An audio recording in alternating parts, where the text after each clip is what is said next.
All right, all right, all right, all right. So development has gone in an interesting direction. Musical. And I had one of the happy moments where it proves why you don't have everything thought out in a plan in advance, even though that's seemingly the most reasonable way to go about things. There has to be a little bit of time to play, to discover something that is going to be cool, and that's what I think I did, and I'm going to show it to you. So hello, my name is Eric. I'm making a game. It's called The God Killer. It's a 3D top-down puzzler. I am maybe 17 to 48% of the way through it, probably closer to 17. And it's written in Unity. I'm going to show it to you in a second. I'm going to do like a full demo of where I'm at right now, including a feature that I just figured out last night and got really happy about. This is going to be an episode, a live session, a live coding session based on codifying music, or writing code that generates music in response to player events. And I'm really excited about this. It's new territory for me, and it's immediately bearing fruit. So you might be catching this as a recording. I am keeping the faith here with this Monday through Thursday, 6 to 8 p.m.-ish. I will be here all those days, most of those times. If you want to join a live session on Twitch, I'm sure if you're watching this on YouTube, there's a link right underneath in the description that says, here's the Twitch channel. So if you want to catch this live, you can go to that. Sunday in the afternoon, 3 p.m. Pacific Standard Time, God Killer Gamedev Sundays. Same type of thing, except no coding. It's just like level design, art, audio, all the other tasks that aren't coding. That's what I work on Sunday afternoon in a live session. So feel free to join me for any of those. Now let's go check this out. Shepard tones, they're so neat. I think I'm going to make some in the game. Let me demo what I've got already right now though.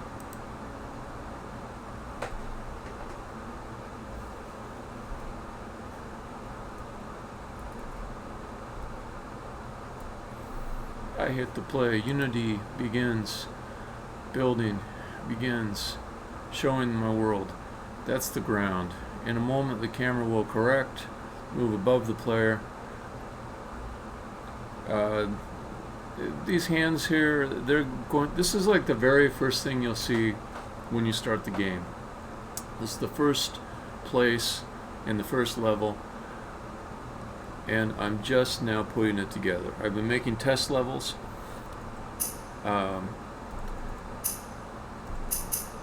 For months, but now I'm starting to make stuff that will be the actual game. And I did get sidetracked a little bit with this music stuff, and I think I'll continue being sidetracked. It's all useful work. So you can hear the character moving around. There's I forget the name of the instrument. It's like a little shaker type instrument. So all the sound effects now have orchestral instruments that play. So when I knock this guy south, there's that nice little snare drum there. Now if I just go ahead and destroy him, get a nice little timpani splash there. These little patches of ice here, they've got a different percussion sound associated with them that sounds a little more like slipping.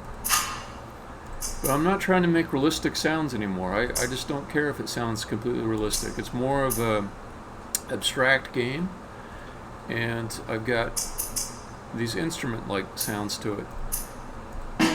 And I just recently decided that I love that. And it made me happy. So here, I'll play some more of these. So there's a thing called a fling guide. If I hold down the shift key, now listen to this. So it plays 4 clarinets, 1 for each direction of the fling guide. So the fling guide, it extends in the 4 directions. And I made a note be assigned to each one of those. If it's not possible for the fling ray, I'll call it a ray from the guide, to go very far, and its note disappears immediately. So there I've just got 2 notes in the sound. If I get hit by this guy, it plays another note.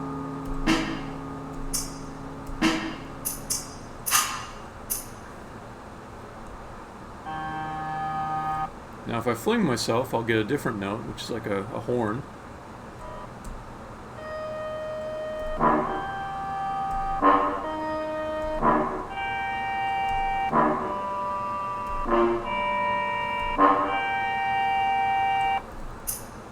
Okay. Now, there's a lot of notes being played right now. A thing that I'm really happy about is that they're all in the same key. And not only are they all in the same key, I can pick any of the 12 keys in the chromatic scale, and all of the notes that are played will shift to be correct for that scale. So there's a little bit of music theory. There's a key. Actually, I'll probably explain this a little bit fucked up, but a key is kind of like a collection of notes that sound good together, or more precisely, they harmonize with each other. And notes harmonize with each other because they're frequencies.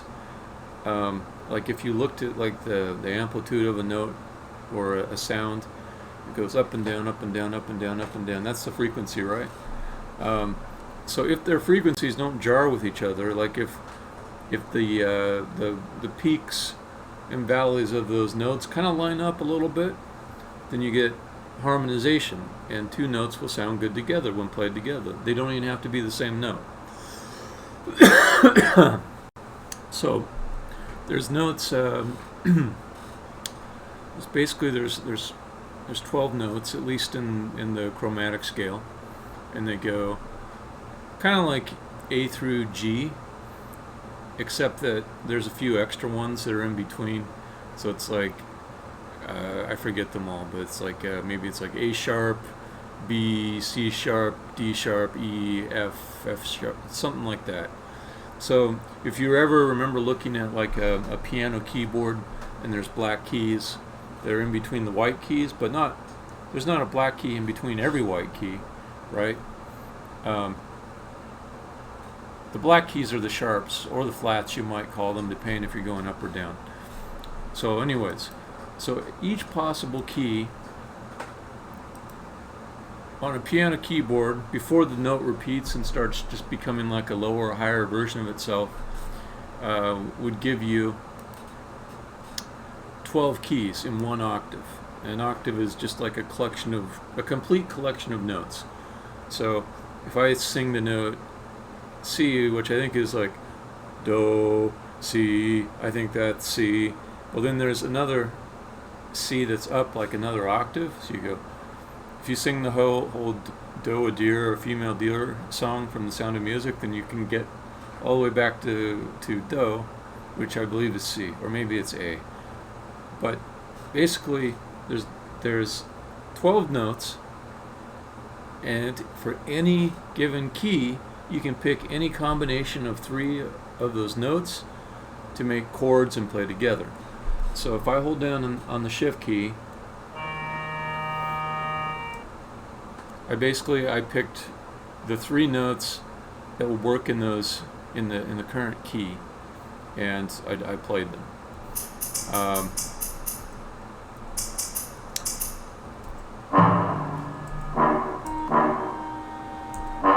So there's other advantages of having all the sound effects that are musical play in the same key. when later on I get some music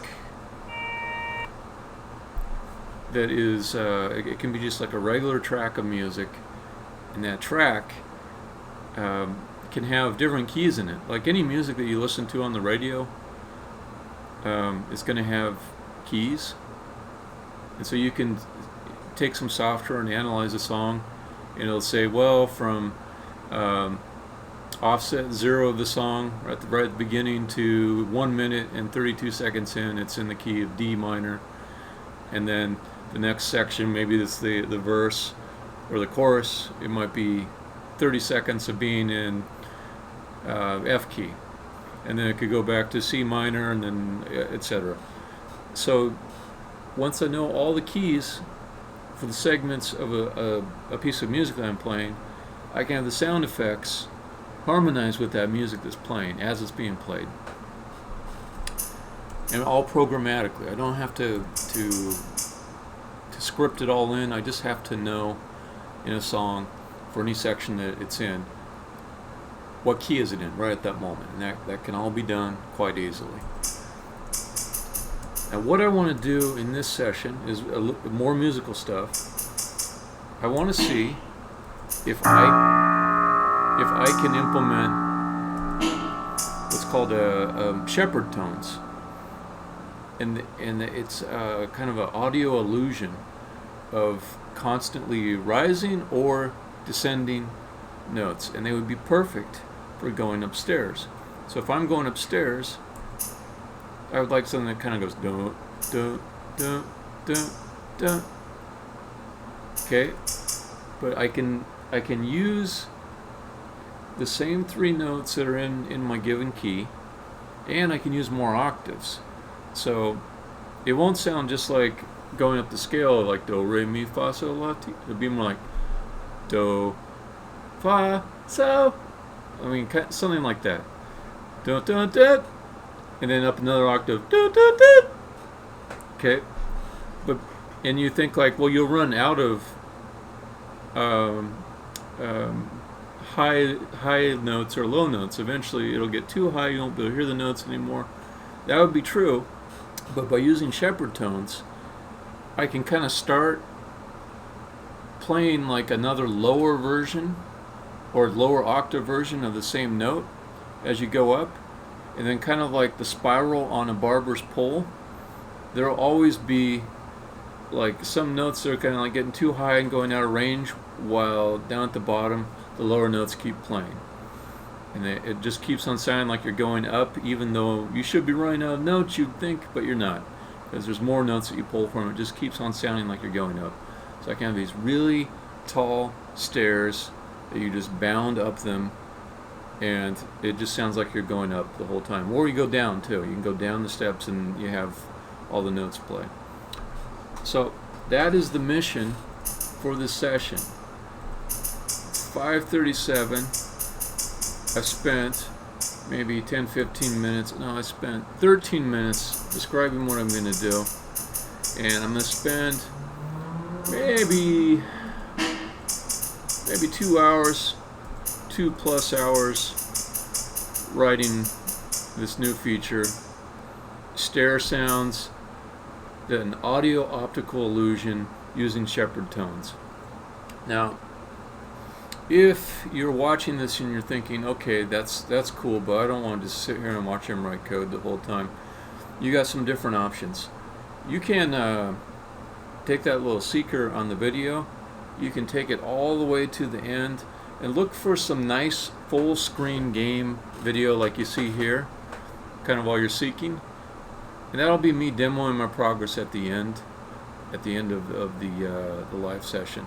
Or I might demo it again at the beginning of tomorrow's session as well. So yeah, it's time to go to work mode. That means I unplay. I hit the stop. I hit the play button again, the signal. I'm done being self-indulgent with all my demos, and now I'm going to get to working.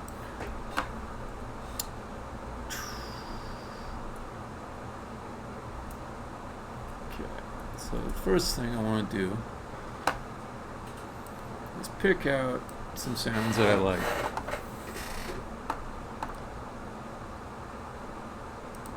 No, I think I want something that is kind of a small sound, because you're going to hear a lot of it. So this long sustained note, it's going to be too much to hear that going all the way as you go up some steps. So some candidates I have are harp, which it gives me like 4 or 5 octaves here to play with. And go all the way up. I really only need 3 octaves to pull this off, but the extra ones might be good. And this 5th octave here, it sounds kind of harsh, to be honest. These are the other notes that are in 1 octave. Okay, another candidate I have is this celli, or the celli with the pizzicato. So pizzicato is like a style of playing where it's really short and small sounds.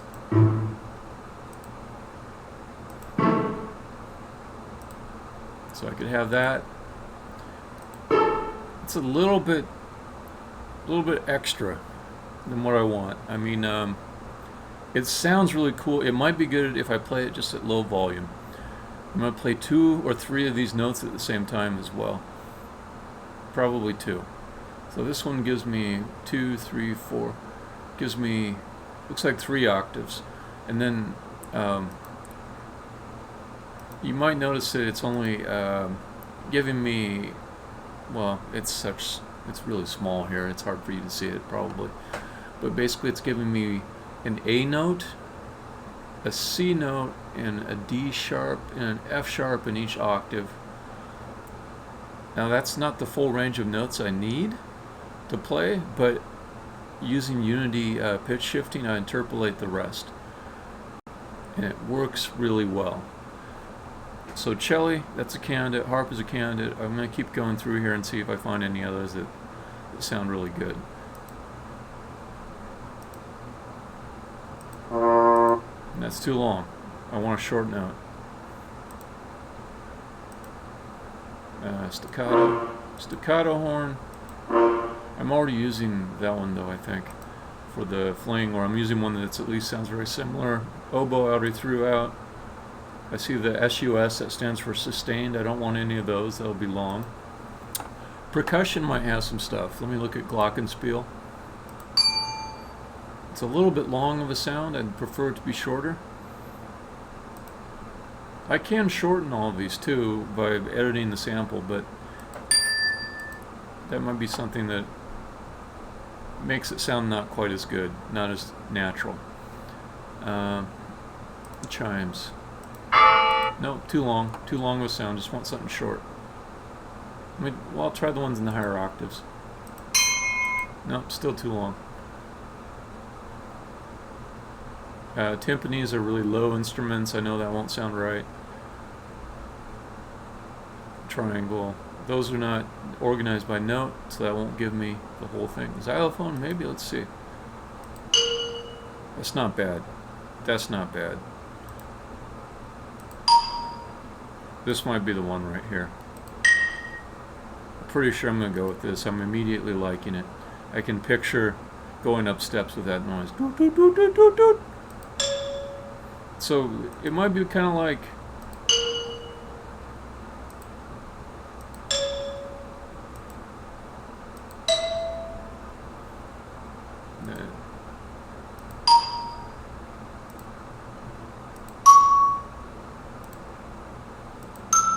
imagine each one of those is one step you take.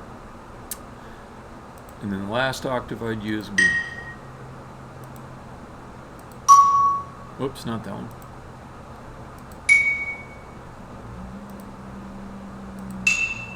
Okay, that sounds like a winner to me.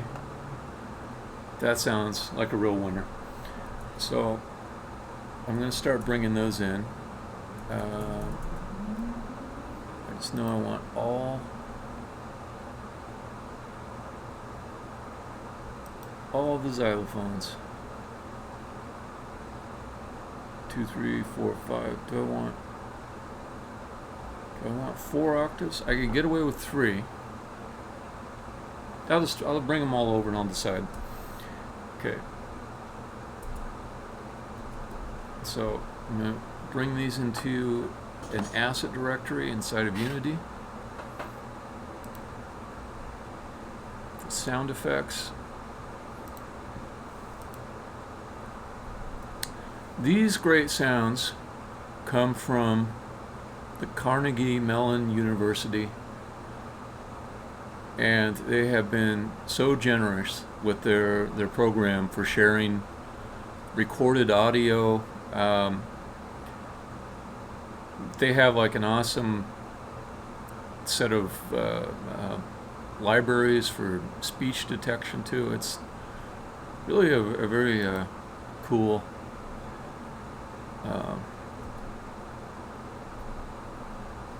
set of things that they've given us. So they've got this thing, where did I find it? If you ever want to have these instruments, just search Carnegie Mellon University sound font. I think that would get it. Normally I would not advertise like where I get my stuff, but I don't know, I just gotta give a shout out to them because they've actually given me so much stuff in the form of audio and code.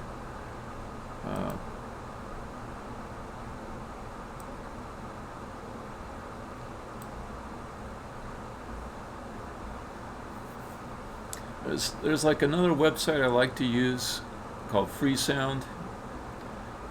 Has a ton of audio in it, but the issue I've got with Freesound and using stuff from there is that I need a higher degree of certainty in the clearance than that site can usually give me. So what I mean is there'll be Creative Commons stuff that's out there wonderfully given away for use under Creative Commons licensing, but it'll be from a handle. It'll be like JojoBot57 has granted you this license, and that doesn't really mean anything legally because you don't have that license tied to an institution or a person. So if I get free stuff, it's got to be like tied to a real person's name or an institution. I'm also not averse to paying for things. Some of the stuff I like on Freesound, I may actually go to the authors and say, hey, can I just pay you like $50 to actually sign like a real contract with me? It says you, Joseph Smith, are actually giving me this for under the same license as opposed to JojoBot57. I don't know why Joseph Smith. Let's see. So okay, I've got that in there. Now I need to go into my little sound framework. I got way too many tabs, so I gotta close all my tabs every once in a while and just start over. Save it and let us bring up sound effects. I've got this kind of mapping here where I can just add new types of sound effects settings. So I want to call this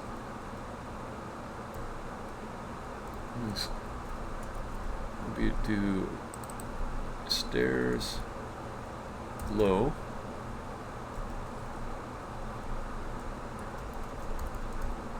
Basically, I want one for each octave that I'm going to draw from. Medium, high.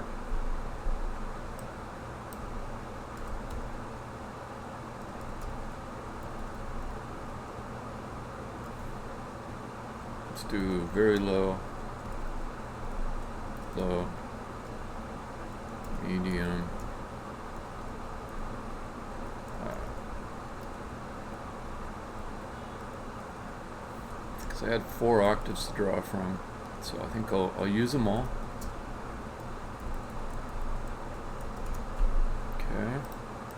So I do that.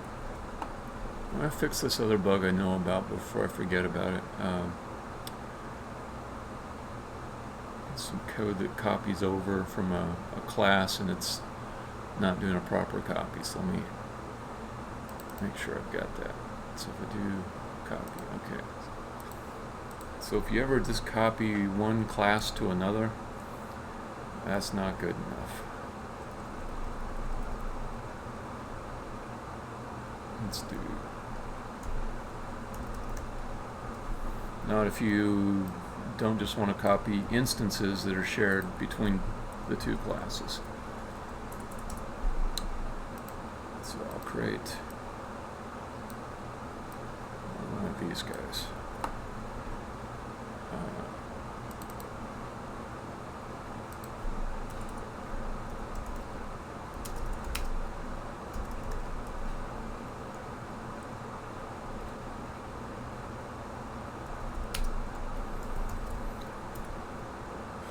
Some people would say you use like the equals operator or copy constructor. Copy constructor I don't mind, but in this case it needs to not be a new instance. But the equal operator, overriding the equal operator, it seems too troublesome to trust it.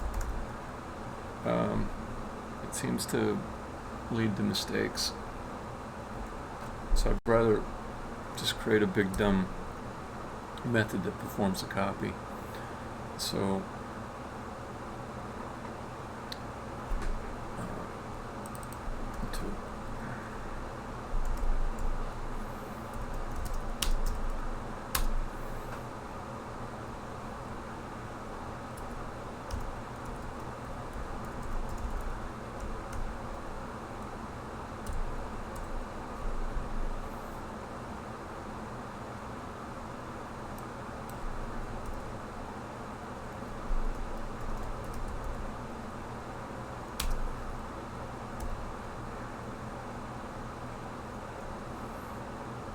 actually, I think I can get away with this though. I think I can do clips. I can do pitches. I don't mind the audio clips I'm copying over being the same instance. It's just the containing array that I wanted to have a new thing of. So if you copy an array of something to another variable with the equal operator, that new array will be unique, not a shared instance. So that should work for my purposes. Okay, so get back to what I was actually trying to do. Ref. Okay, sound effects. Stairs, that binding is there.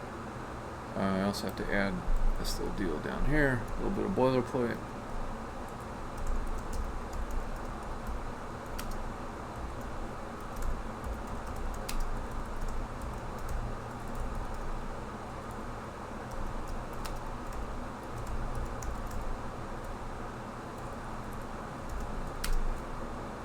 Okay. Then I'll go ahead and map instruments into these guys. So I've got this all hooked up in such a way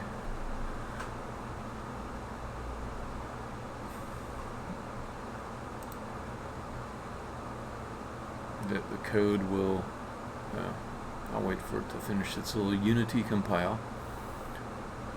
Build it. Build it.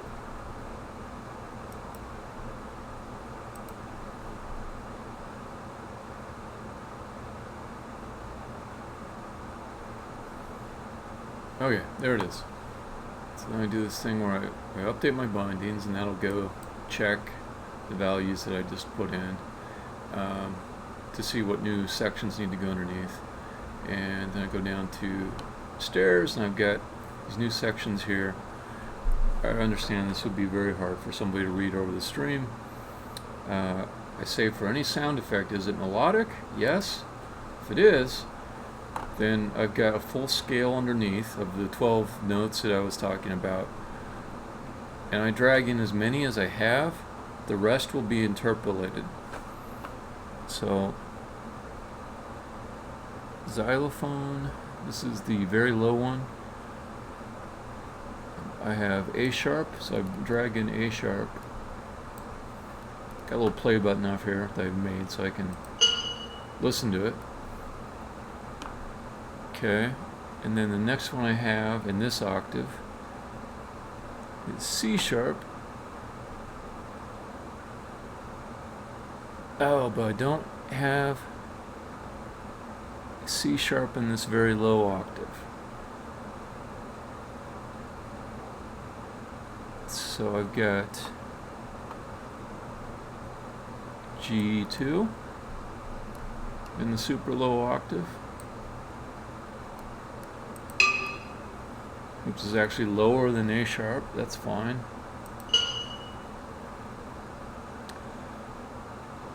So I might end up with all of these being interpolated from just those values, or I might say I don't want to use this octave for some reason. I might just start with 3. So let me go on to the next octave. So what do I have in the next octave? I've got A sharp again. Drag that in. So here I'll play the same note in the lower octave. That's the same note, just a different octave. So now I'm in this higher octave. A sharp, next one, I've got C sharp.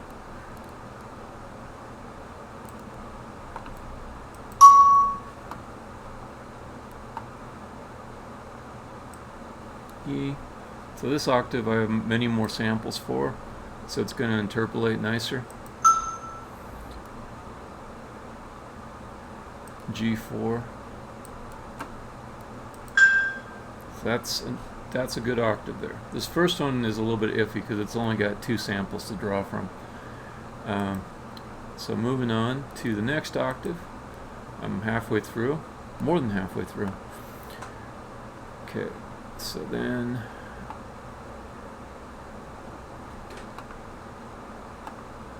A sharp again.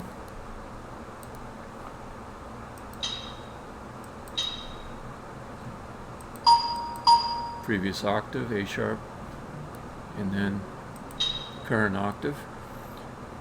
Okay, so A sharp, C sharp,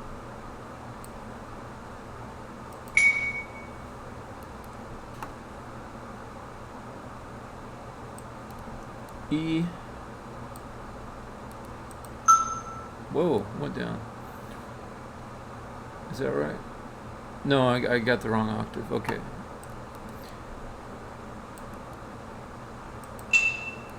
Okay.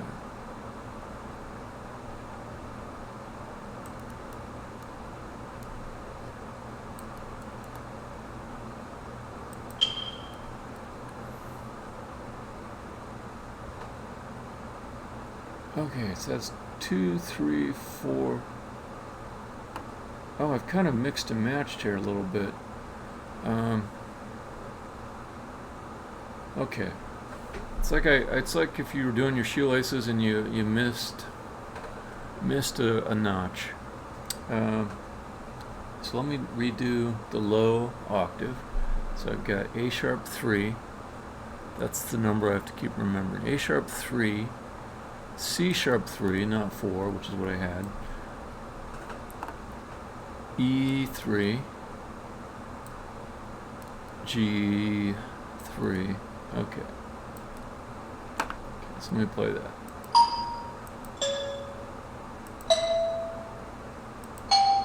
It kind of loops around because they're starting the octave on a C instead of an A. That's all good. Although I might want to correct that. That's not hard to correct. Yeah, I do want to correct that because I'm going to have a transition between the octaves.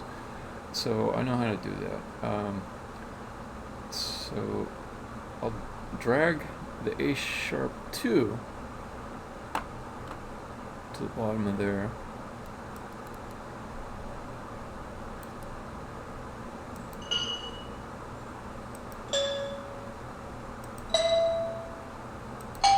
Okay, so that's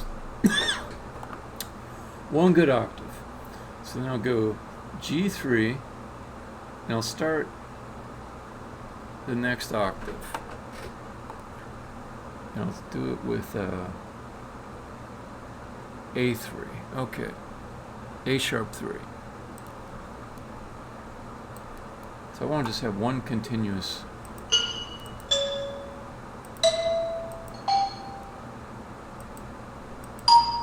So far, so good. Okay. Okay, then C sharp 4. C sharp 4. C sharp 4, where are you? I see it.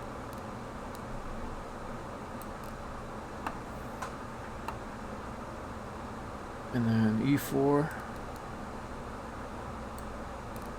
And then G4. Alright, so let's see if this sounds continuous still.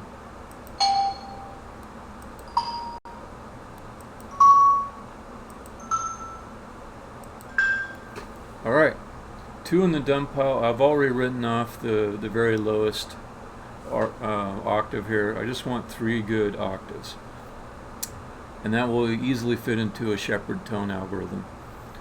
So melodic for the last one, good. And then we go from G4 to C sharp 4. C sharp 4.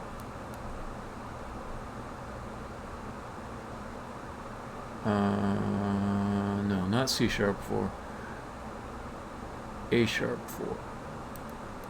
It's A sharp 4, A sharp 4.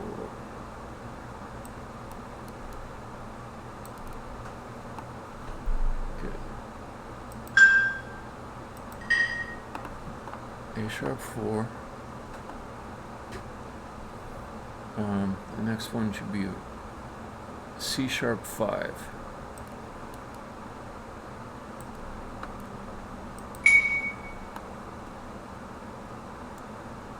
Okay, and then E5.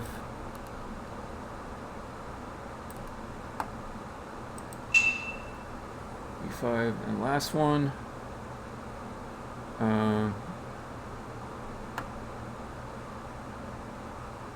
G5.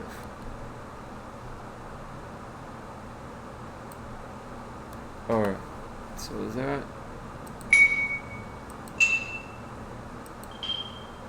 Oh, it's going to sound glorious. So let me just go through the full 3 octaves.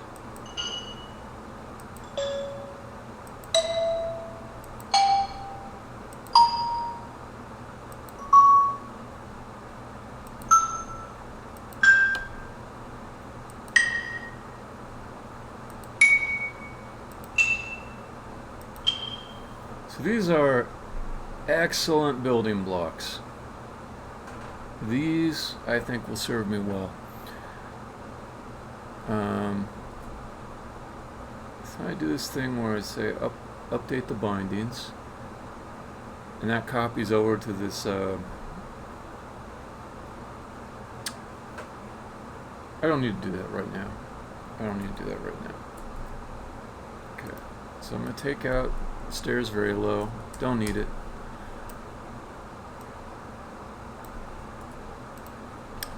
Okay. So this class that I've got, there's layers to these classes. So there's some that are responsible for just plain audio without any knowledge of game logic. And this is the one that says, for a specific game event, let's play something, let's play it. So it can have knowledge of the game and what things should happen in the game and what sounds correspond to game events. Okay, so the position is probably all I need here.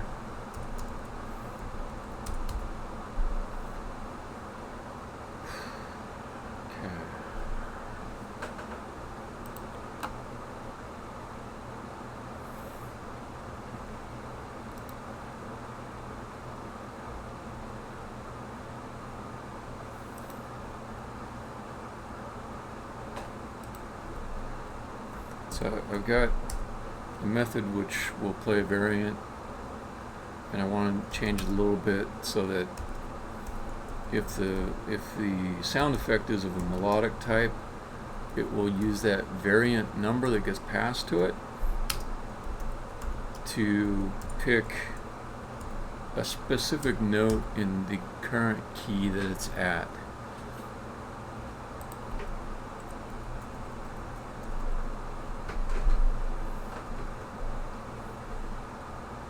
So let me see.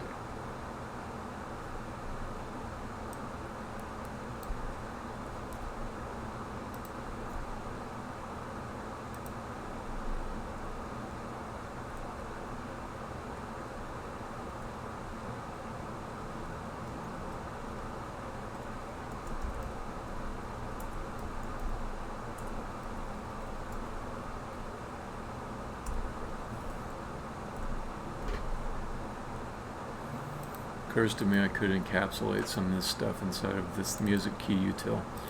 So let me do that. That would be a good place to put it instead of making a lot of copy and paste code.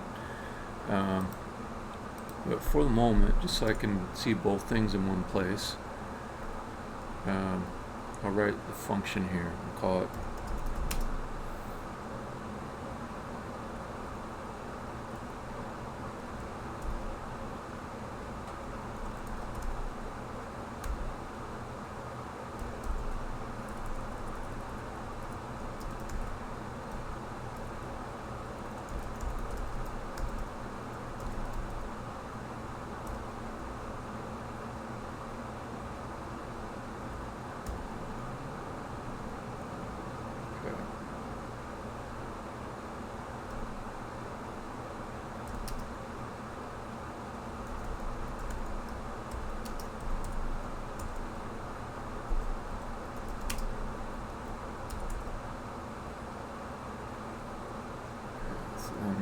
that would say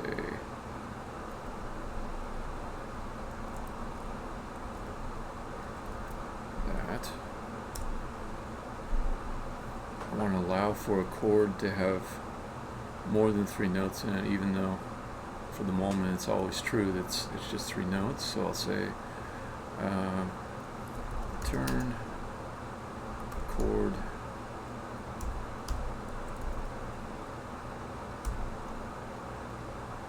variant I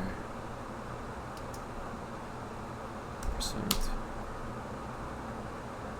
chord, not chord, no chord, yeah, chord length.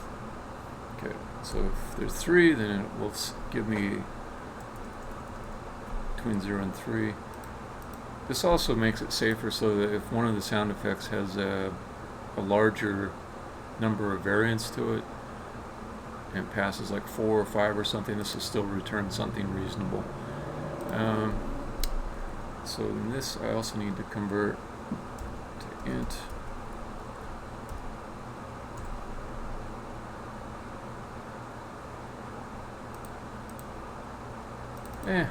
Let's do this instead.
I'll make a similar change to this function down here.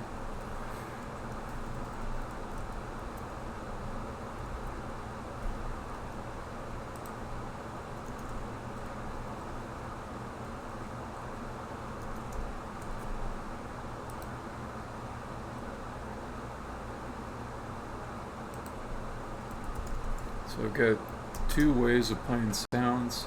I've got lots of ways of playing sounds, but one is just one where I don't specify a position and then it plays at the player location or the default location, which might be on the camera when I'm done.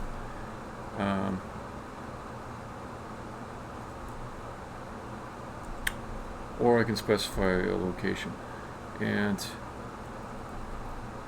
I found out it works pretty well to have instead of using like audio sources attached to each thing that I want to have play, I just create a pool of them, and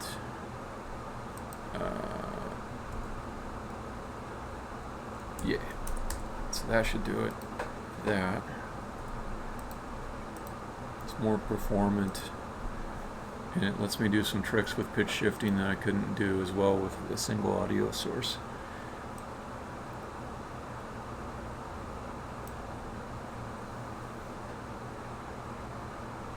Okay, so now it's like there's not much left here. So I'll take the Y value.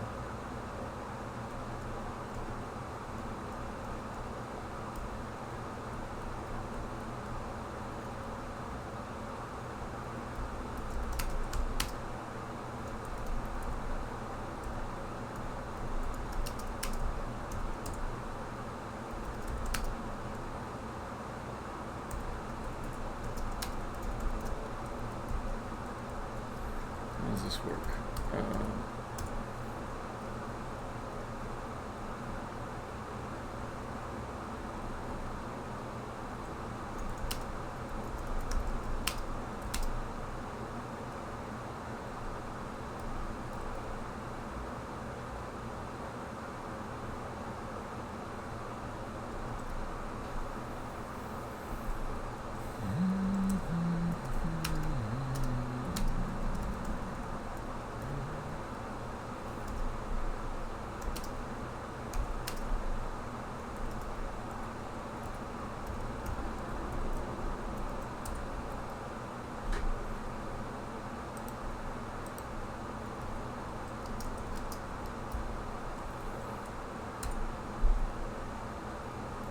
Okay.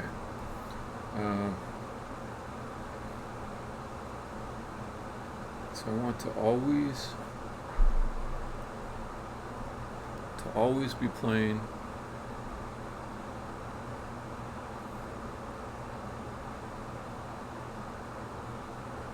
from the middle octave something at full volume. So let's do that first. That part I know I want to do. Stairs, medium, play, variant, at,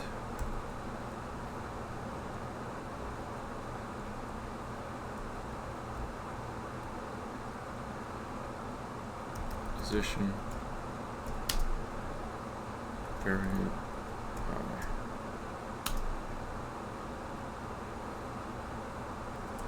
okay. Middle octave, so it's at full volume, always.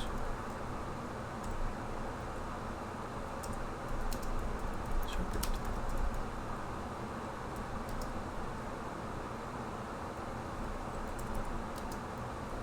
Okay.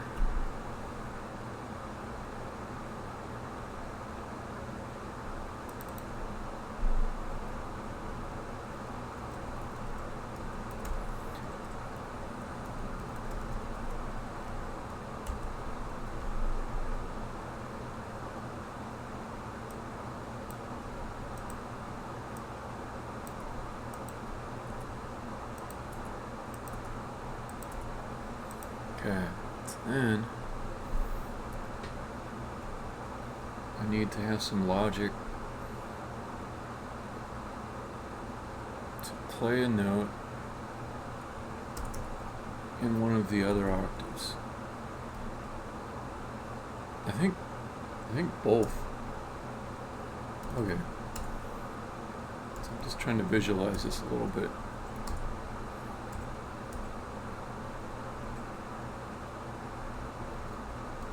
In fact, let me before I get into that, let's just see what it sounds like just playing one to start with.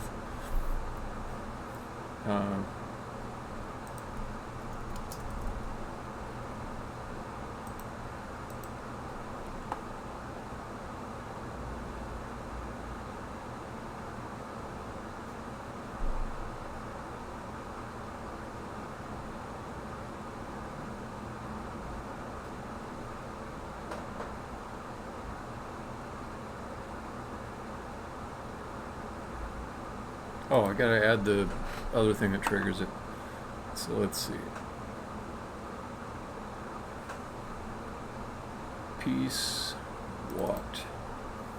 If it's the player,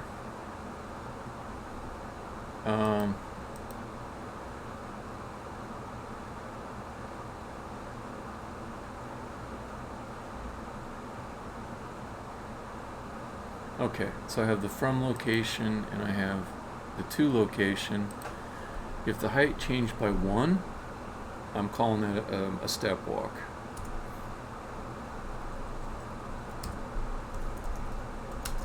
I don't think I'm going to play it for the other characters. It might be interesting, but to start with, the stairs.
Okay. It might do something cool the first time. Fair chance there's a bug. But I feel pretty clear-headed about what I just wrote, so I give it a 63 chance of working the first time. Let me fix this stupid camera thing where it starts in the wrong spot.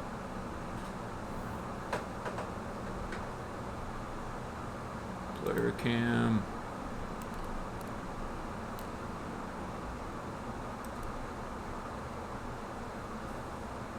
Oh, God, where'd you go?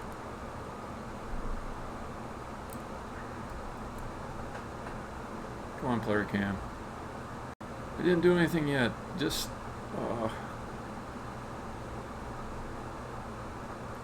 Uh, uh, come on, I just want to move a camera up a little bit. Where are you at? Player cam, where, oh, you're way up in the air. I see. Okay, that's good enough. So it'll start above me and it'll zoom down.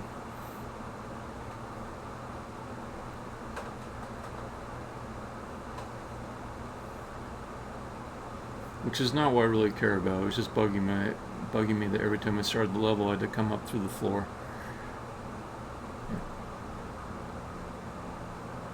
Choppy frame rate while I broadcast, it's much smoother. Oh! Bug! What did I mess up on? Where did I screw up?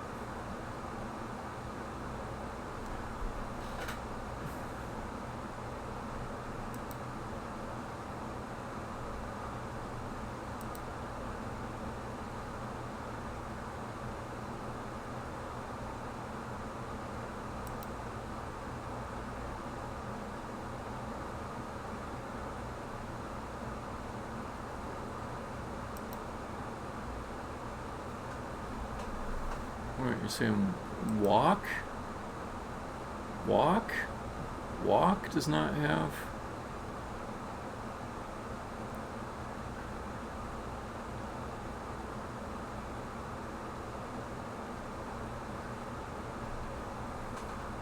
What?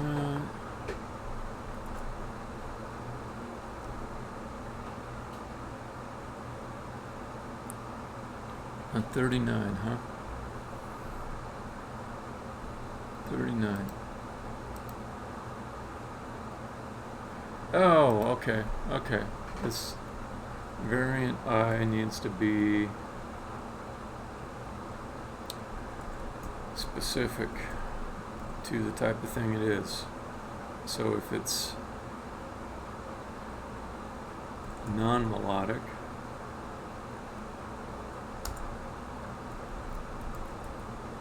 no, that's not right.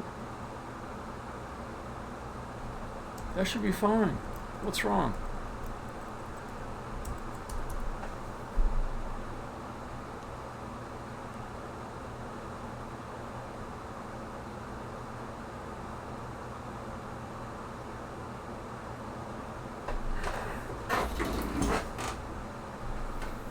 Although it's slightly better code to put it inside of here. So let's do that at least. I don't know why we would be bothered. Did I lose?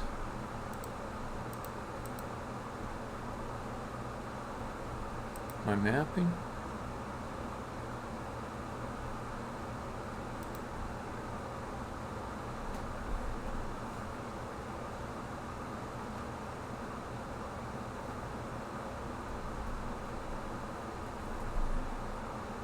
Okay, let me go check that.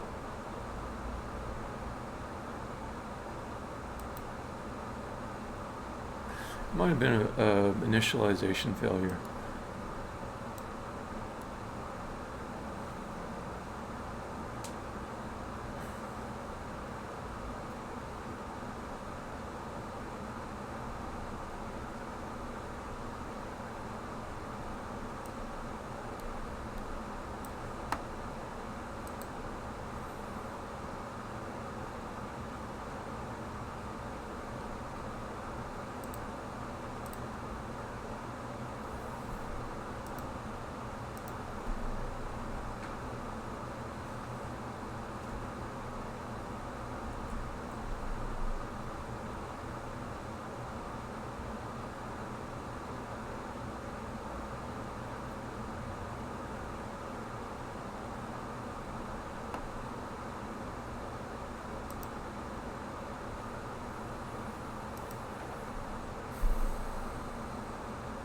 Yeah, it was error in the initialization. So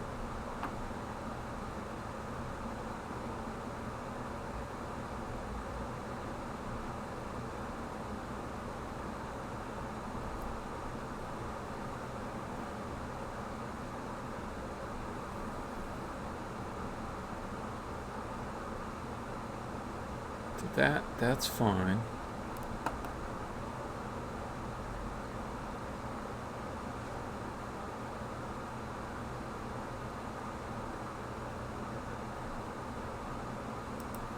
I could say 2 a lot of clip set. It's new, a lot of clip set. I guess.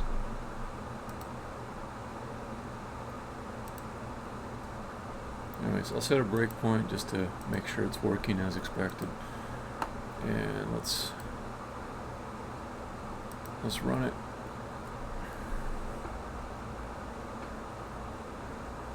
After it builds.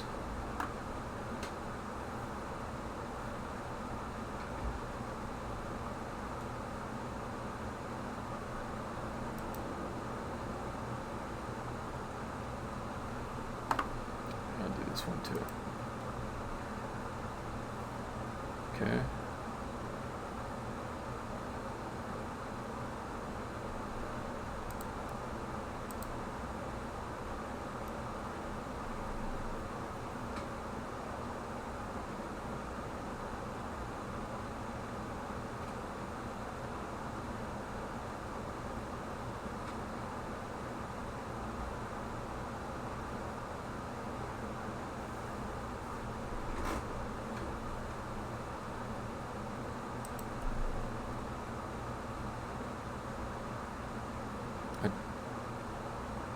I think it's probably not going to work. No, it did. Okay. All right.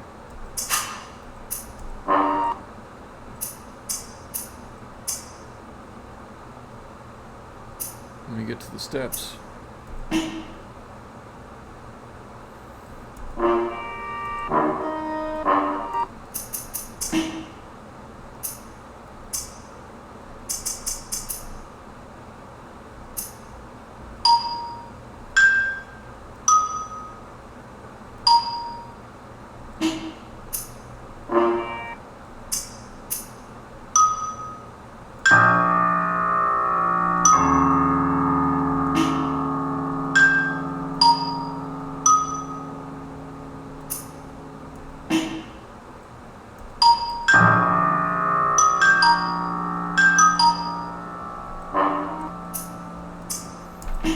Now to really test this, I'm going to need some gigantic stairs, which I will make before it's all over.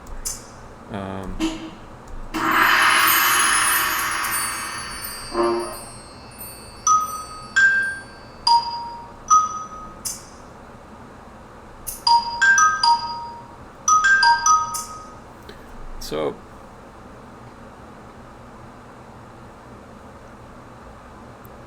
the trick here, this could be a lot easier if I just did ascending notes, but the trick is everything I want it to be in one key.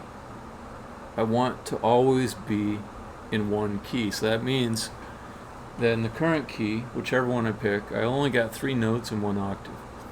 And right now I'm only playing 1 octave, so you're hearing just 3 notes. It's hard to get an ascension or descension feeling from just 3 notes. Let me kill this guy so...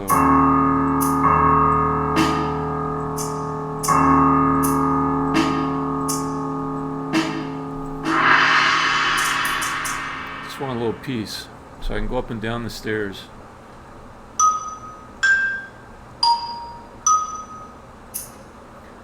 So it is there. There is like just the barest possible suggestion of ascension that you can get with 3 notes. If you had 2 notes, if you only had 2 notes to alternate between, it would not be possible to tell if you were ascending or descending, because you'd just be going do da do da do da. Could be interpreted either way. 3 notes, that is just the bare minimum to have any kind of ascension descension. But even now you can't really hear too much of it because I've only got short steps and I've only got just those 3 notes. So I really need to add in my other octaves and do that Shepard tone thing. So I'm understanding now that when I go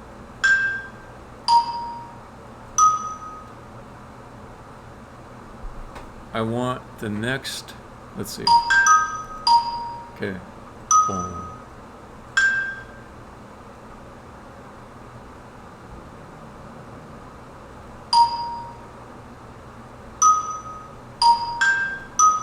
Let me hear this.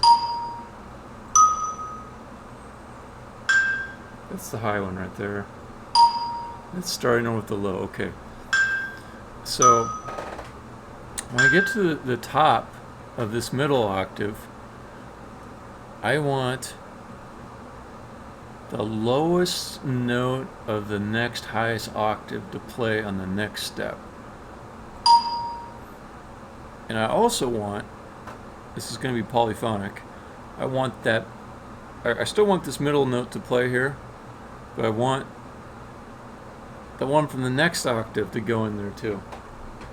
And that's where it gets a little tricky. This is going to take a little bit of tweaking.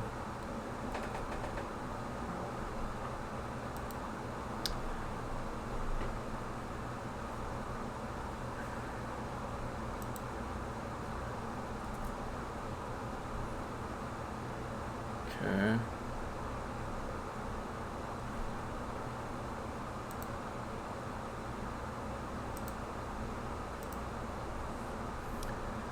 So the part that's a little bit harder to understand which one I want is I don't think I need, okay.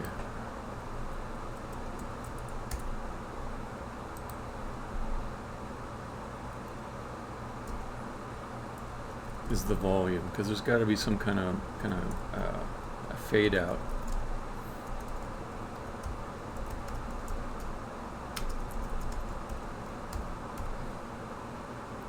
Some kind of transition.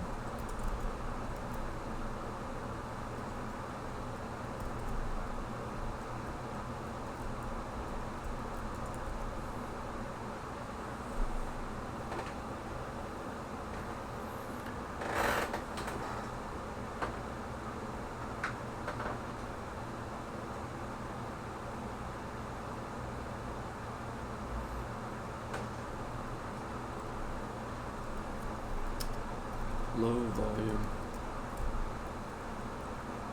high volume.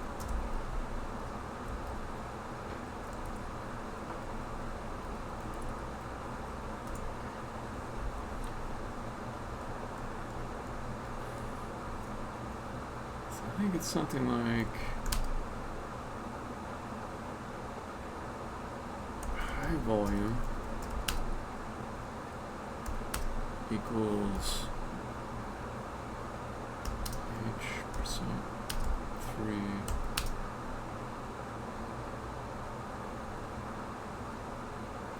divided by 3.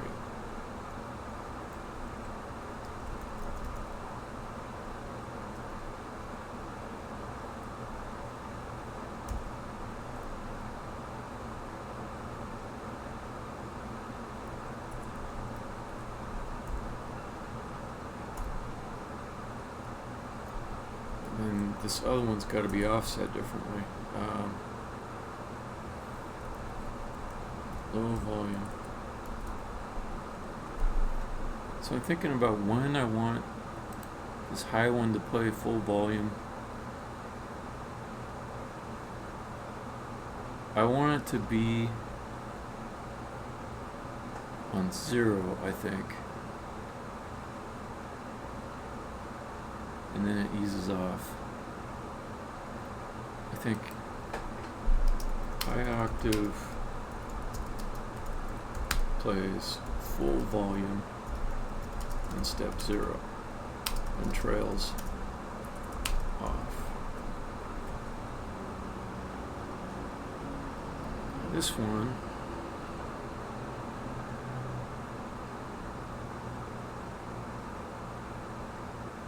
how's low volume work?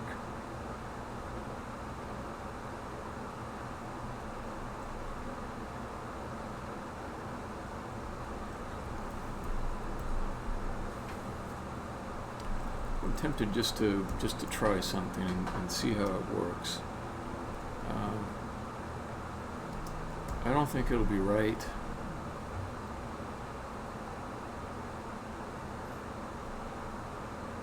But I'm interested to see what it sounds like. It'll sound like something. Maybe not something good, I don't know.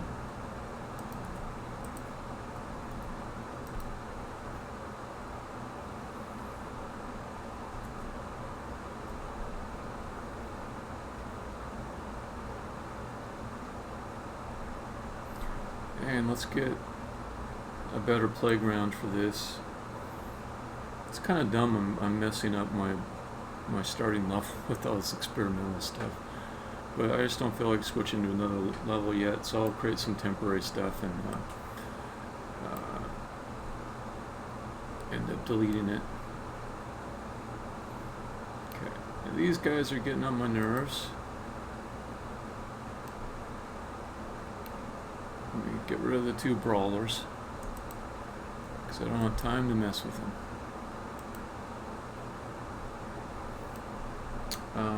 Now let's make some proper steps. Just put them.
And then because I can't stand that block of emptiness there, I will add something to support the second set of steps.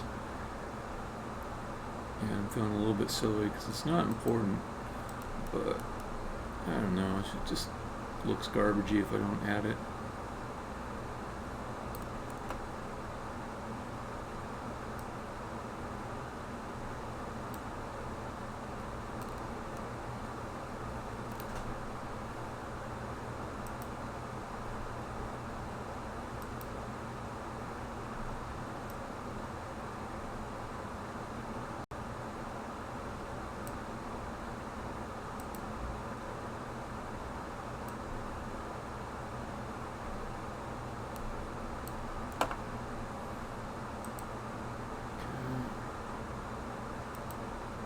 And so I don't have to keep on walking all the way over to the steps to test them out. I'm just going to pick up M and move her over there.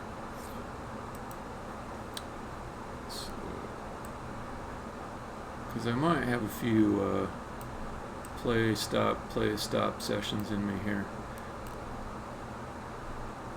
In fact, I will just put her right at the foot of the steps. And I am excited to try this out. I think it's going to sound fucked up, but it'll sound like something.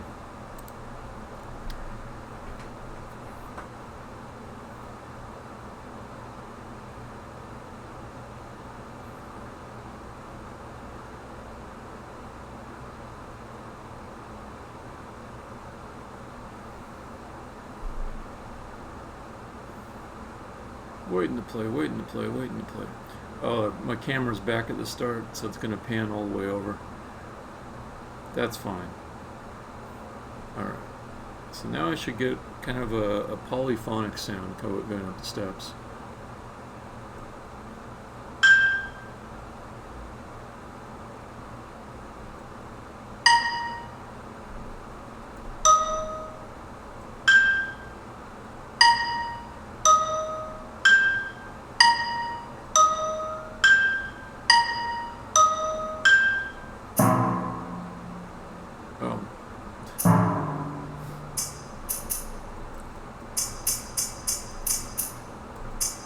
And it's not playing all the octaves there. I think there's some kind of bug. Let me try it. There's 2 octaves there. I can just hear it. Oh, maybe I'm wrong. Maybe I'm wrong. Maybe I'm wrong.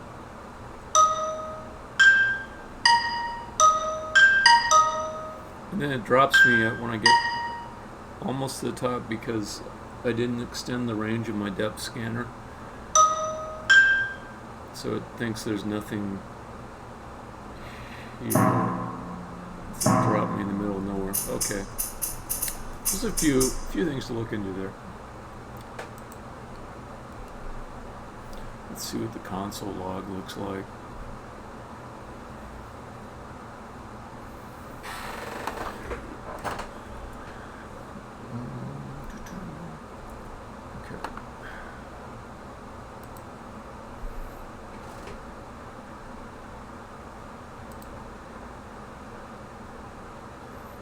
Complain about something that it's not related to what we're doing.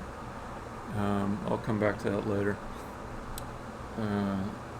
So I'm just curious why I'm not hearing low and high here.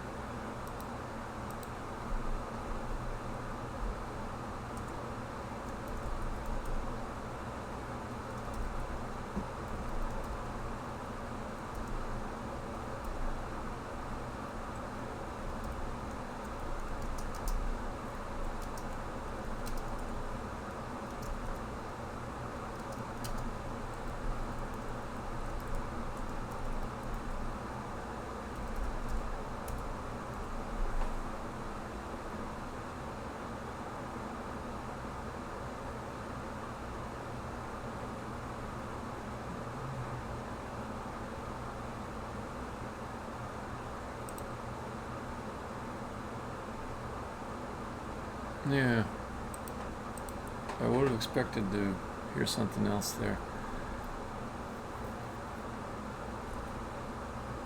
Okay.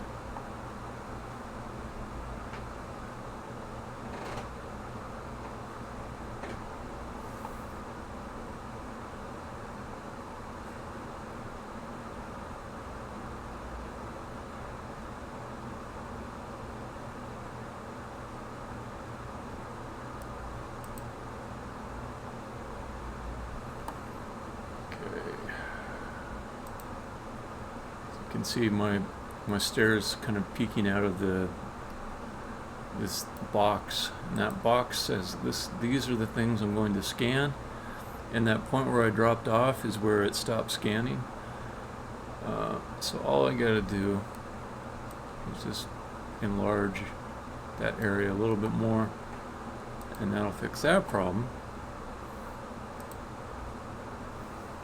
So good time to save.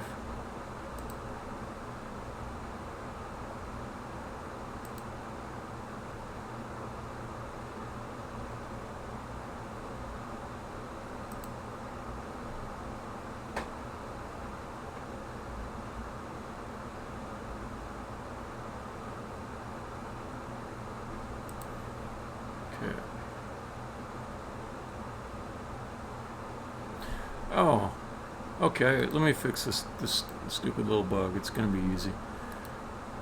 So we'll say if I understand.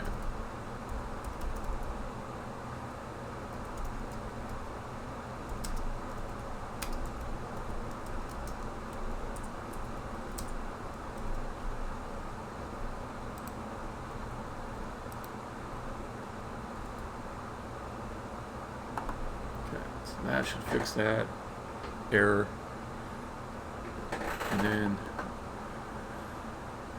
I still need to figure out why I'm not hearing those two other octaves. And it's probably something to do with the volumes, which I'll check in just a moment.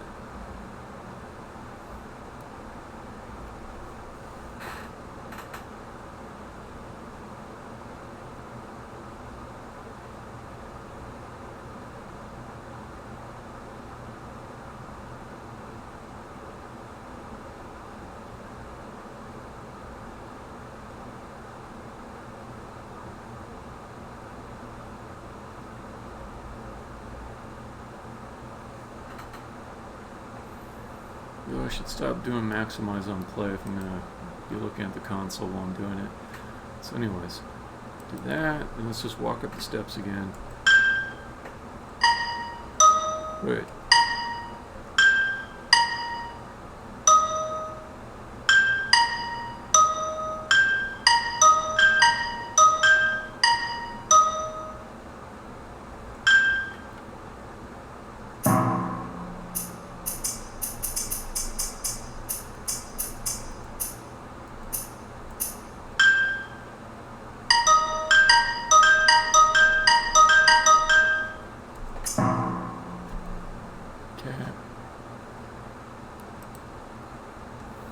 Console log, what do you have?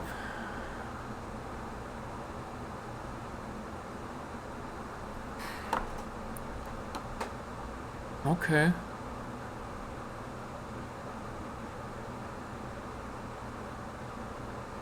Those aren't bad values, they're what I expected actually.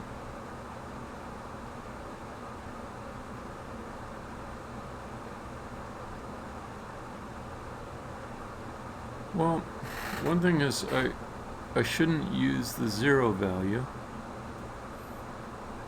because that totally turns it off.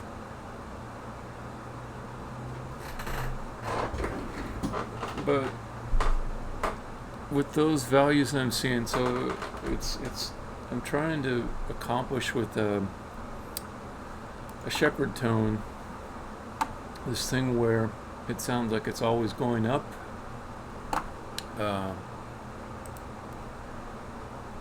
In order to do that, I have a middle octave that always plays the same volume, and then these other ones are supposed to fade in and out. Let me just see what this sounds like if they're just at full volume all the time. And also, while I'm at it, since I know I'll at least need to do this, 0.33 F.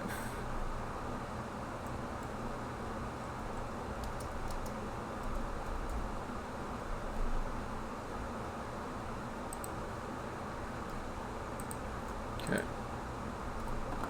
so do that. See, I just want to hear those other octaves, because I haven't really heard them yet, and they should be playing. I should be getting like a polyphonic sound.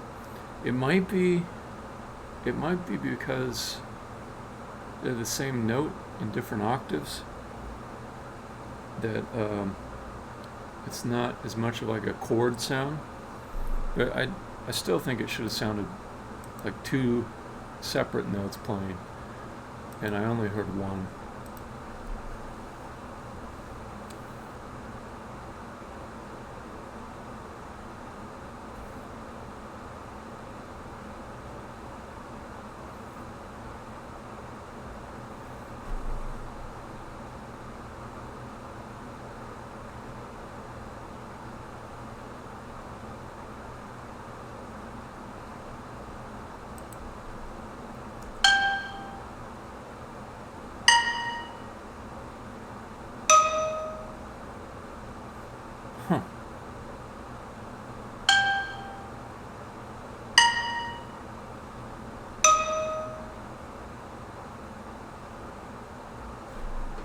Huh.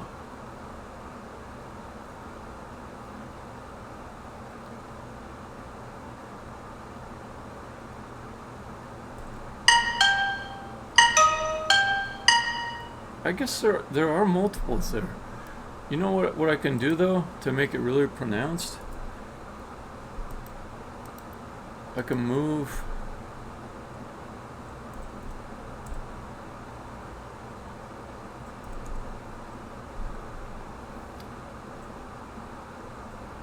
I can play these guys at an offset. So if I say +1%, so instead of playing like low C plus medium C plus high C, I can take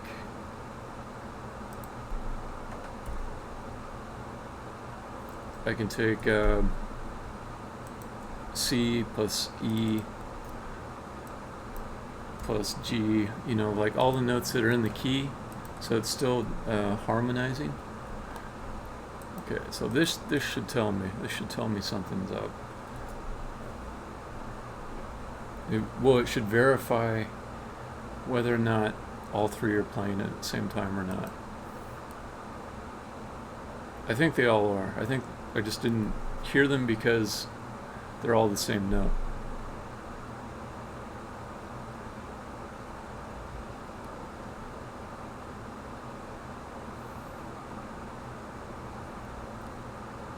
I'm also revising this algorithm in my head because I don't know that 3 notes are going to be enough to cut it. I think I might need to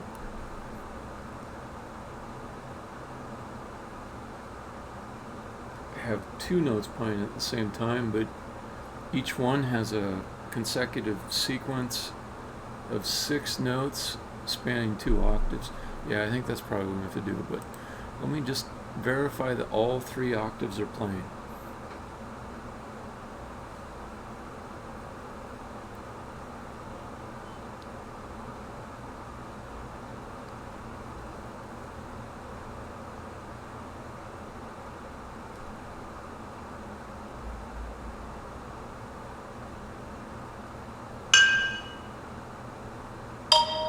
Okay, there it is. Ah! Okay, I've introduced a bug. And it sounded like a broken slot machine. Okay, that's okay. That's okay. That's not actually the logic I wanted. Anyways, I'm going to change this logic. So let me just do a little design. So we'll ASCII design notes. So the full range of notes I have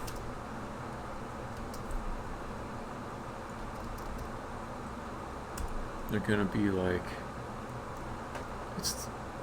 it's not always going to be these notes, but it's going to be like something like A, C,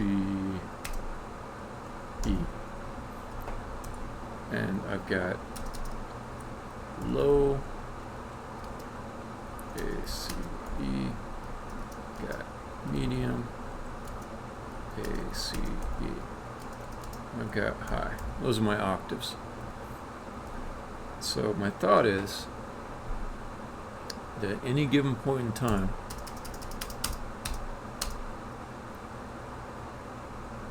I can have like a cursor, if you will, that is traveling.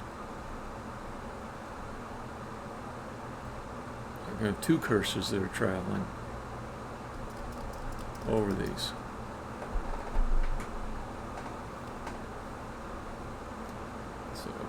Do.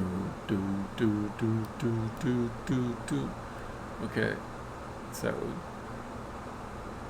So and this is 2.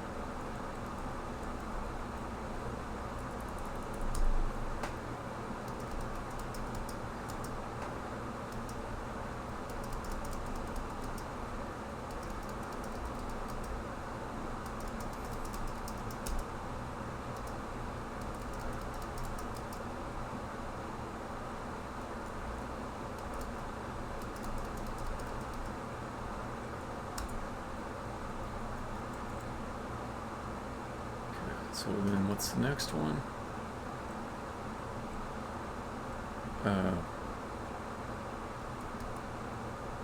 Well, you know, it just goes through the whole range. And then 2 starts over at the beginning. And I don't have to mess around with the volumes. I don't know if it's a proper Shepard tone, but I think it would work.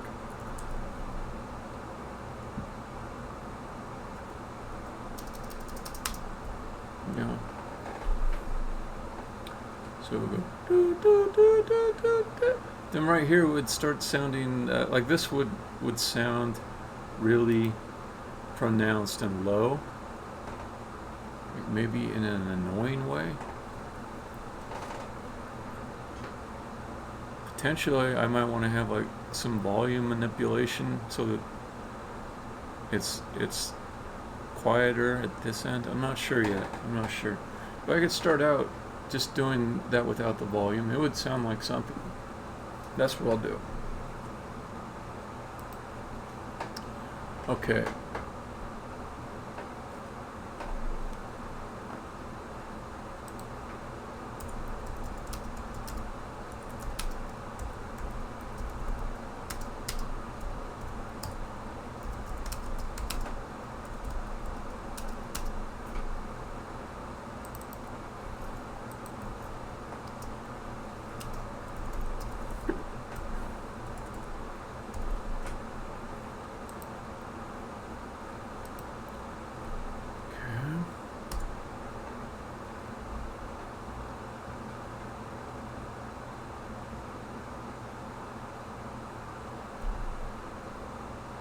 One, two, three, four. I can also add like a third one. Oh, you know what? Now I think I'm getting what the algorithm is that I'm supposed to be doing.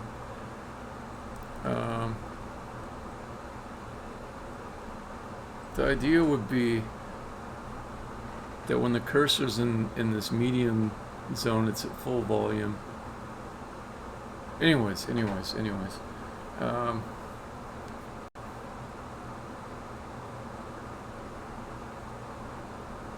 All right, let me just start with two of these guys going.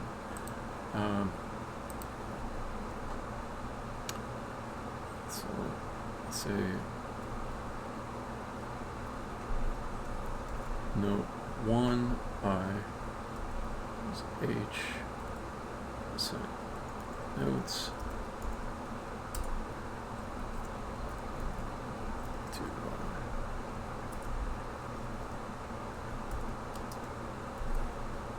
One, two, three, four.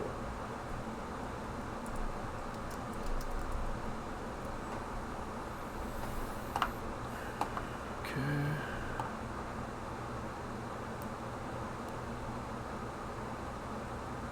Just take out all that gunk.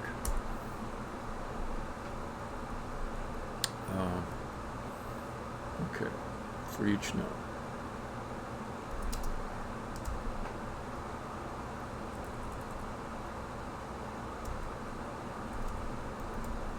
Ster note.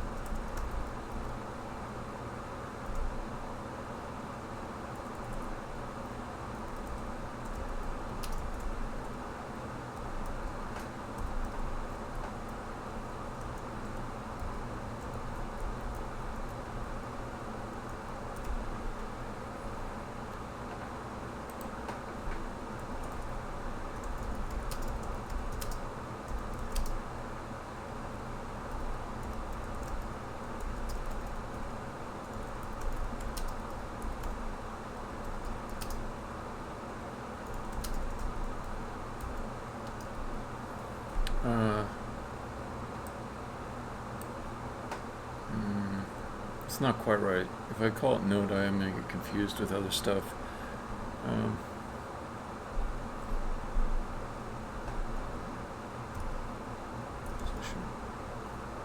Position 1, position 2.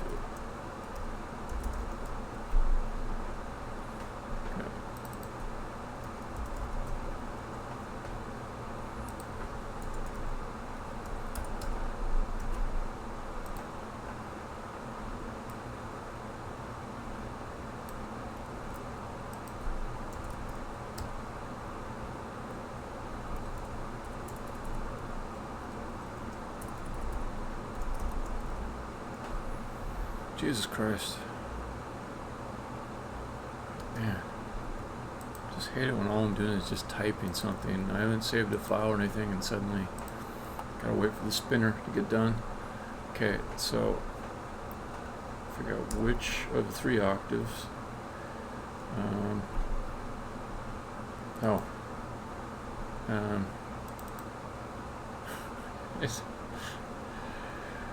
using the word position for 2 different things.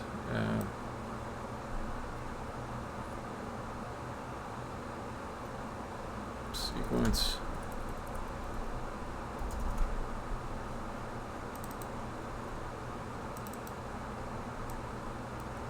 Cursor.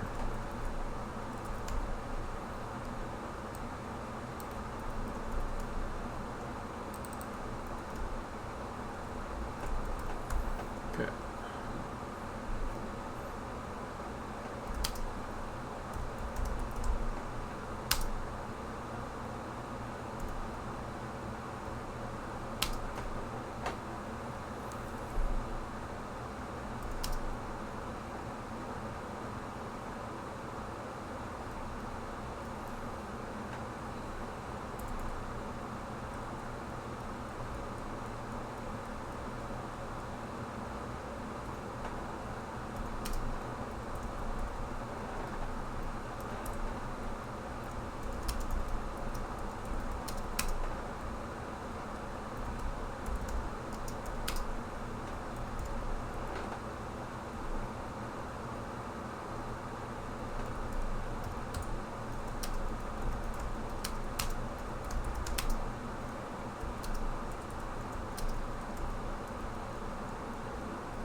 Then I go,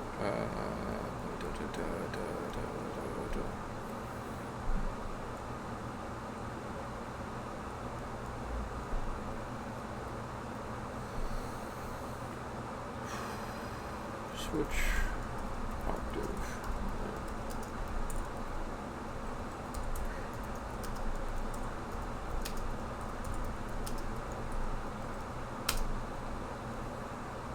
There's low, play at, play variant tab.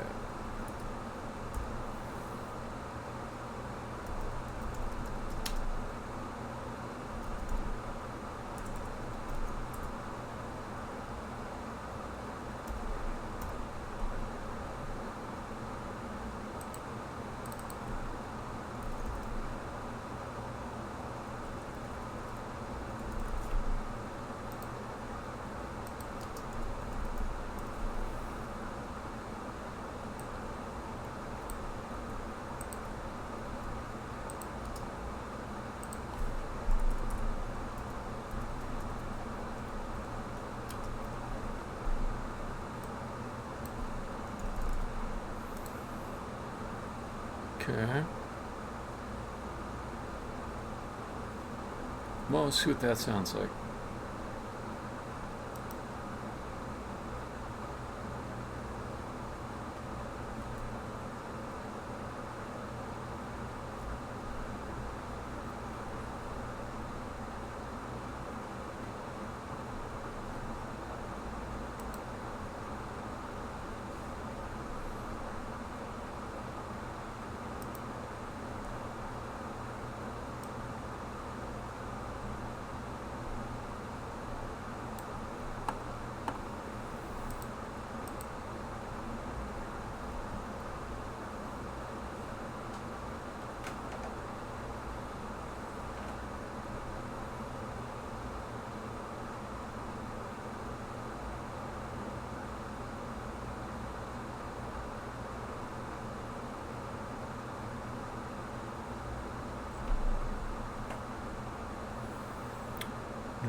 just doesn't sound like ascension or descension.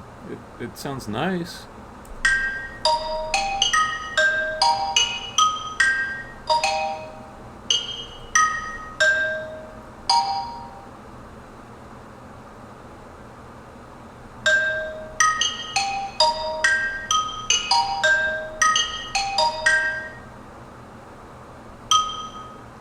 It's not getting it yet, though. I'm trying to think what's missing, because I've got all the notes there. I know one thing that I want to hear before I start tweaking to try to get the full Shepard tone effect. I just want to hear that nice range of 3 octaves. I just want to hear that play in sequence. Then I'll know that's intact. And then I feel like I could build something off that. But let me make sure that that part is right. So notes should equal 9. Notes in key. Octaves 3. Notes should be 9. Cursor should go from 0 to 8. From here, passing cursor. Oh, it's I see one thing that's off is my octave. No, it's gonna. Let's see. Cursor is 0 through 2 will be octave 0. 3, 4, 5 will be octave 1. 5 divided by 3 should be 1 point something. Okay, then 6, 7, 8 will be octave number 2. So those should all get hit. Variant I will just be a number between 0 and 3. Pretty sure that stuff's right. So I'm going to play it again with that change. And I just want to hear 9 notes that sound like they go up, down, that they go in sequence. That they don't kind of like jingle around like a jack in the box. You know, like those wind-up toys. It just felt like it was kind of all over the place. And I just wanted that rising sound, even if it doesn't do anything clever yet. That's all I wanted. I just want to verify that. That's the building block of all of this.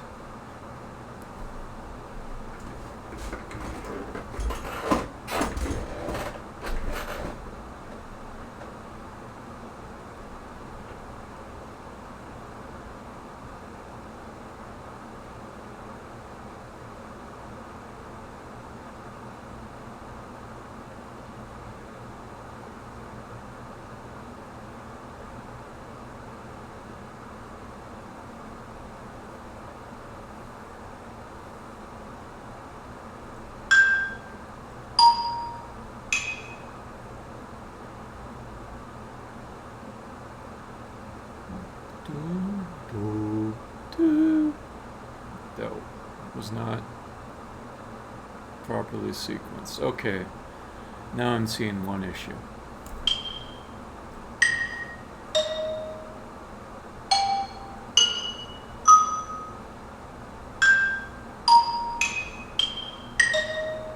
Okay, now I'm getting something.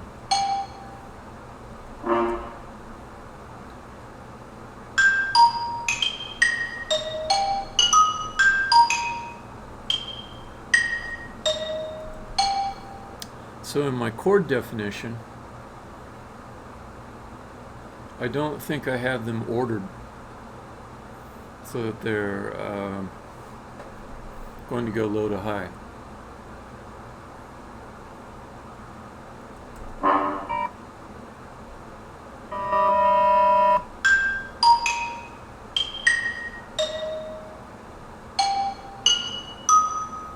Yep. Let me check my current key. So E flat major. Let me just pick something plain. C.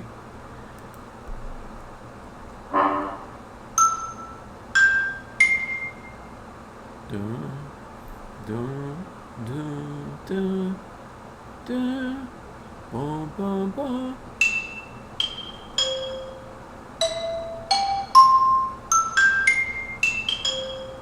Okay, so that was important.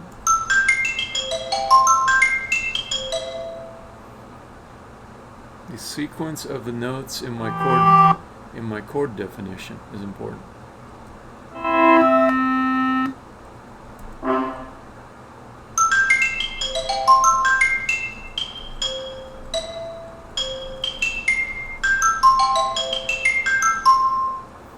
Alright, this shit's gonna work.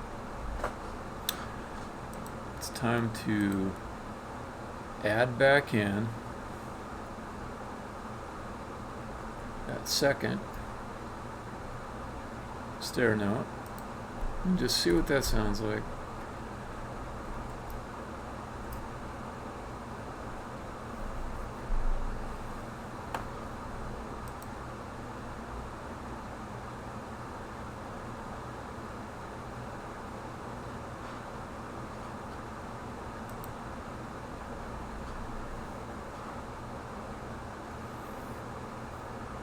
So I do think that I want to have like a fade in, fade out of the different cursors, as I call them. I'm sure there's a better musical term for it, but it makes sense to me.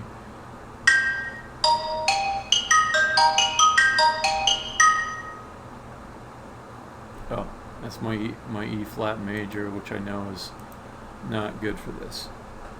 C major.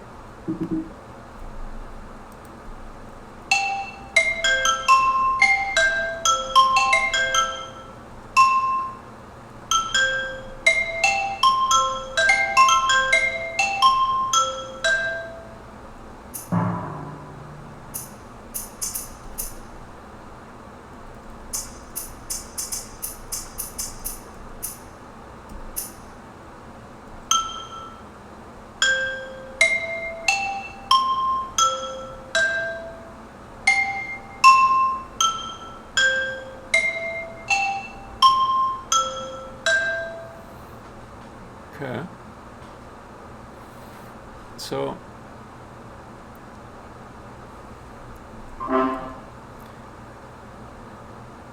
isolate the point where it would be nice if the new note coming in was not pronounced, and it would be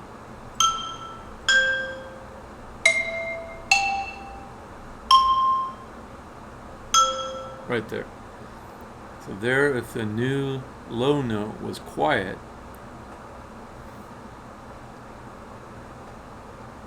and just started to fade in as you came up the steps, it would be better.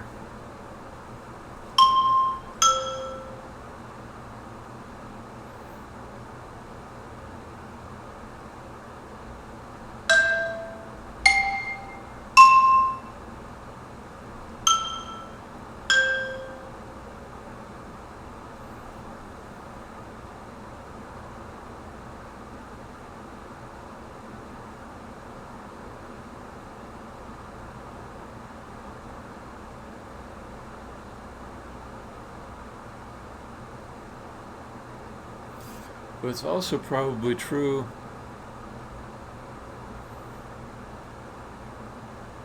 that higher notes should fade out as well. So maybe what it is that whenever a note is at the very low end or the very high end, it should be kind of proportionately faded.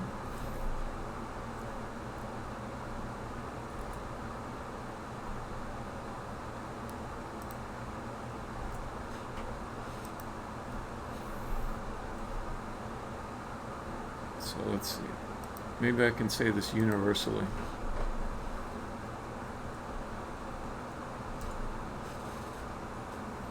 Const.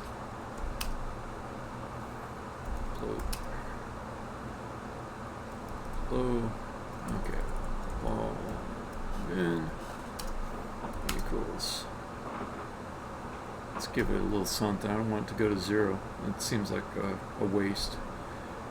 So let's say 0.3 is what playing at the lowest.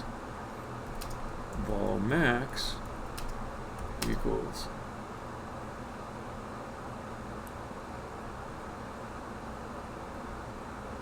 1F.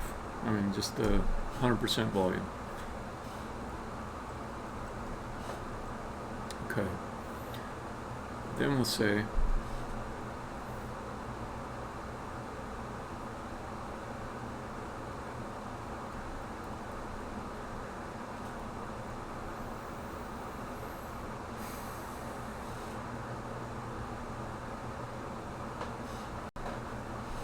right in the middle is where it'll be at 1F, and it's the distance.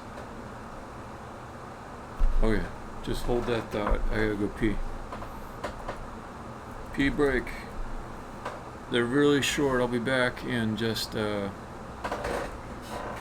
minutes.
Alright, back to this business of audio illusions. Let's do it. I feel like I'm close. I feel like I'm very close to getting a proper Hans Zimmer style effect. Walking upstairs, the notes continuously rise. Even though it seems like you would run out of notes, they just keep coming. That's what I'm after. I think I can do it. So,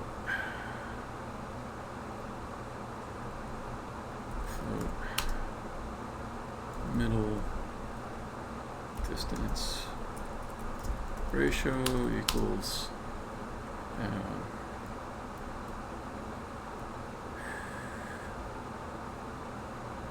let's see, float middle point equals notes divided by 2F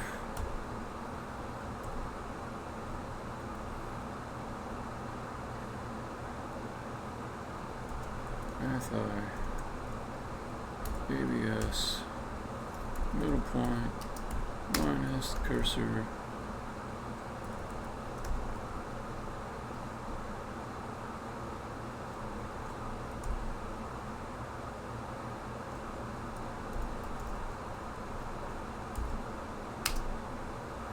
times middle point. No. Okay. Middle distance ratio. Okay. So then the volume, float volume, is going to be volume in plus middle distance ratio times the difference between vol max and vol min, which is the range of volume.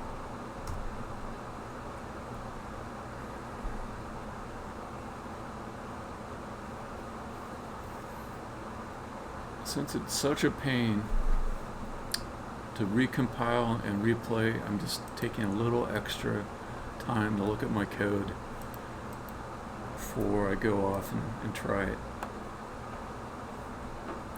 So, okay. So this stuff here I know works. These first two lines works like a champ. Min and max range of volume. The same when it's at its quietest, you'll still be able to hear it, but it'll be at 1/3 volume. Maximum will be 100%. Then I want to say how far is this whole thing from the middle? If you expressed it as you are between 0 and 100% from the middle, I need to know the middle point for that. As notes divided by 2f. And I know this is probably extra. Yeah, it's going to tell me it's not needed. Maybe I'm just a little shaky in my language. I just want to make sure it doesn't like treat this like a int and round off the wrong way. So that would be 9 divided by 2. We'll make it 4.5. That's not quite right though. So it's notes minus 1, 8 divided by 2. Because the middle point of this whole thing, I'm saying, is 4. Is that right? 0, 1, 2, 3, 4. Yes, it is. Okay. Just fixed a bug right there before I even ran it. So then I say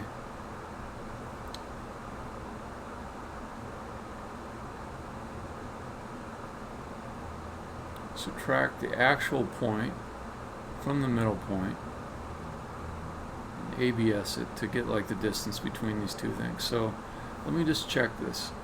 If my cursor is at 0, the middle point's 4, then that'll make it equal to 4. The distance will be 4. I've got this inversed. So I actually want it to be 1f minus everything to the right.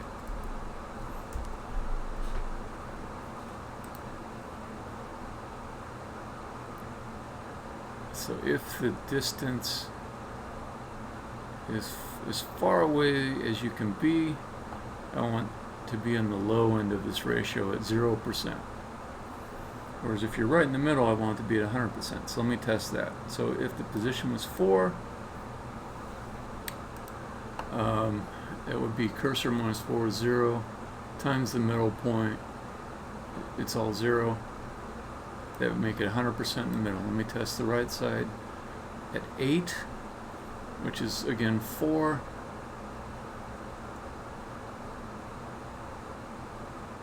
Okay, no, 8.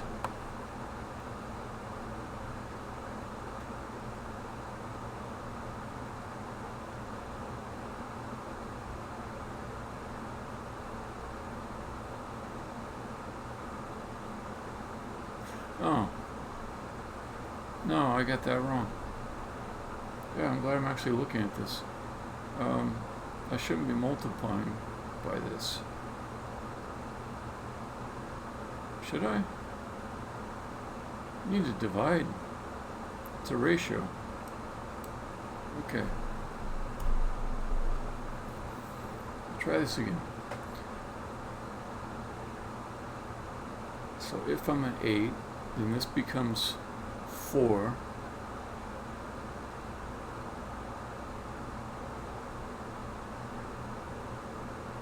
And then I divide it by 4, which gives me 1, which is 0. 0% at the far edge.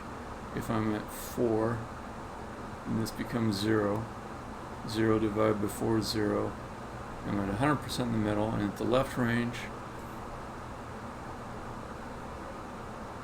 I'm at -4, ABS to 4, divided by 4 is 1, back to 0%. Okay, that's all good. There, I just saved myself 2 rebuilds. I may not have got all of them fixed, all the bugs. Oh, I was about to make another bug. I gotta pass the volume in here. 3 bugs. This is teaching me something though. Like it might have, even if my build time wasn't so painfully slow, it might have been more efficient to just sit here with the code a little bit longer and think it through. Even if I had a fast build.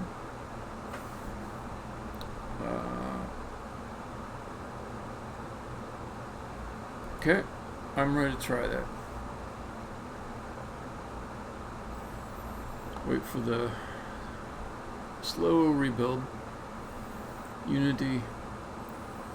Eventually noticing that there was a change in the file system. Waking up. There's some new files there, Unity. There are. Oh, you just noticed them. Good for you. Now you're building. There we go. Done. Now I can hit play.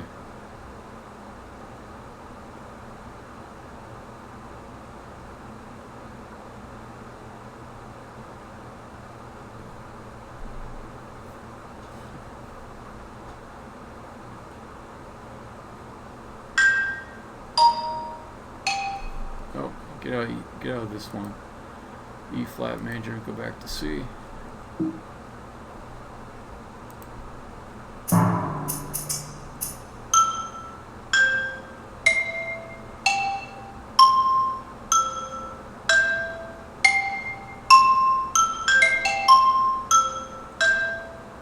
It's not bad. Doesn't quite sound like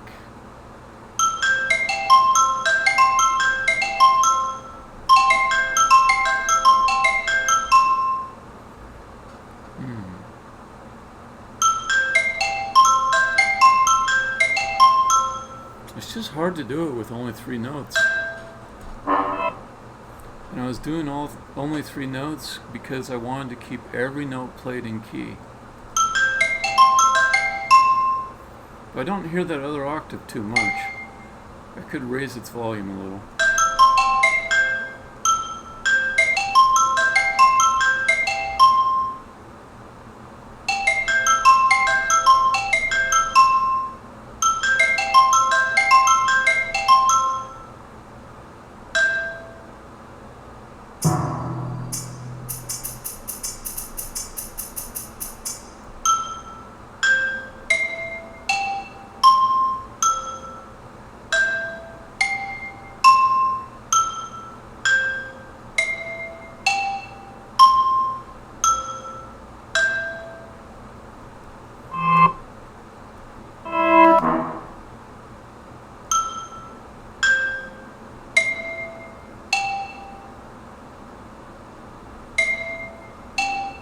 See, I can barely hear that other one there.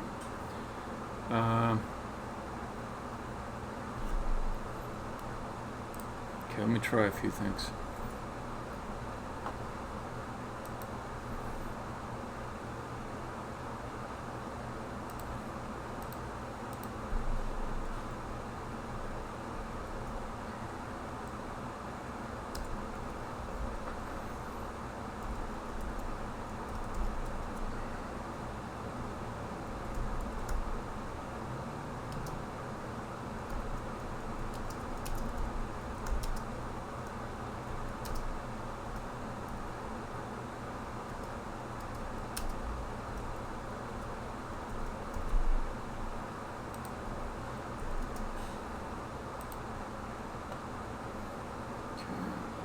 Raise the minimum volume a little.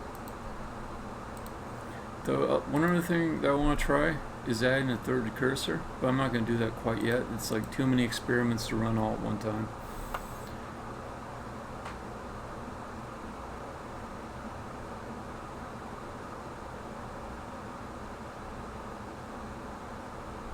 think about it. 0, 1, 2, 3, 4.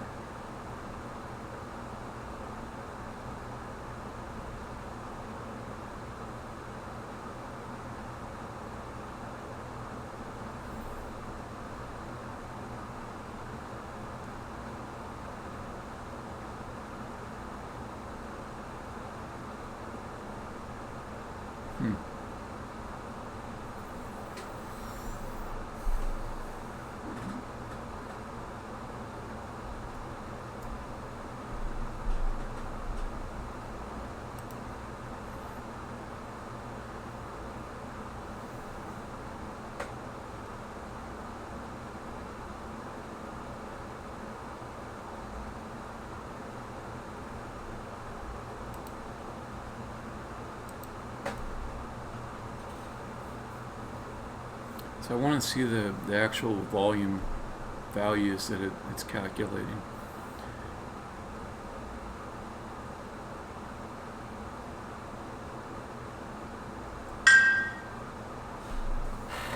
Okay, my cursors are spaced.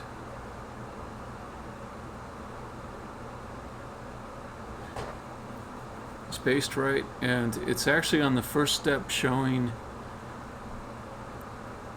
the extremes of one note being at the lowest volume and the other being at the highest.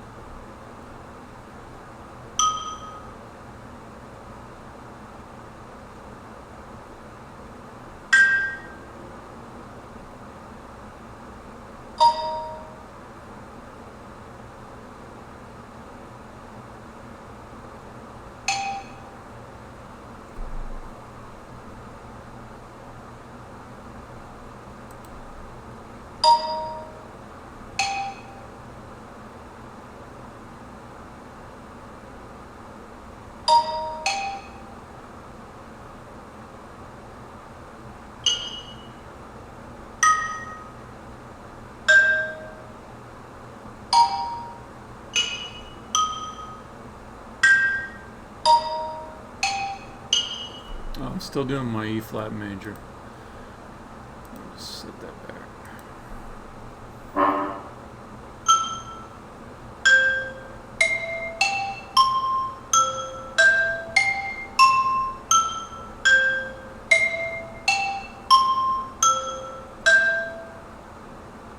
Doesn't that sound like six states repeating instead of 9?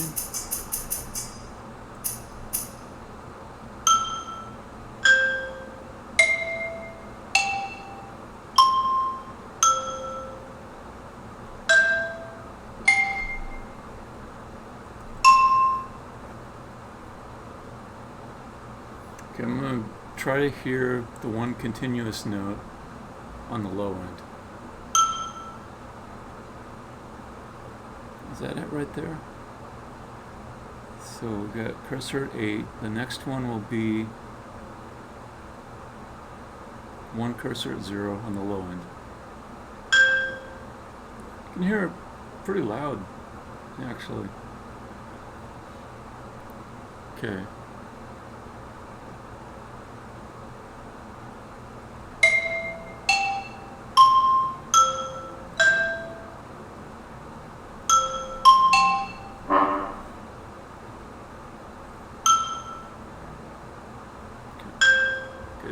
There's 0.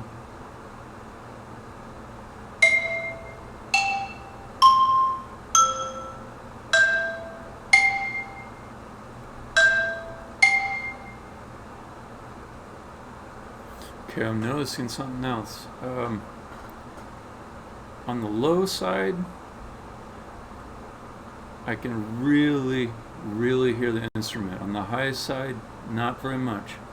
So when I go down,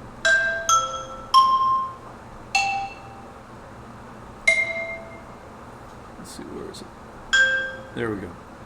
So that very low note is played at half volume, and it's still quite pronounced. It even is a little bit louder than to my ear at least, to the medium tone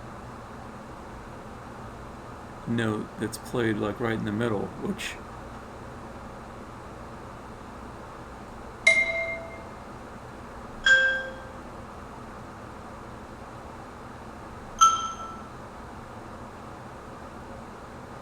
yeah.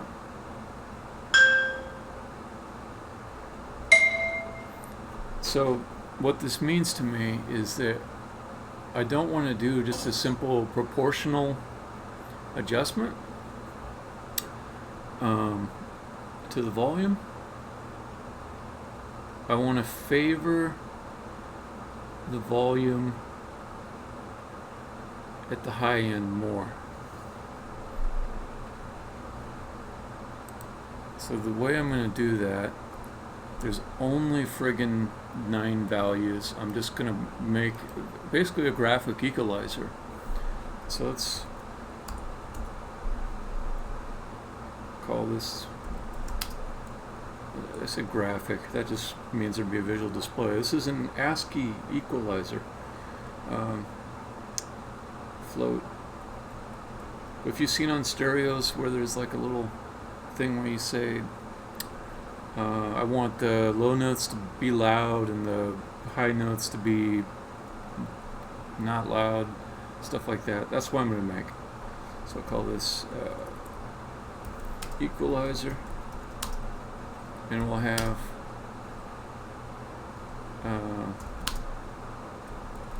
for each cursor position, it'll just have a volume that it will receive. So 0.1F, 2F,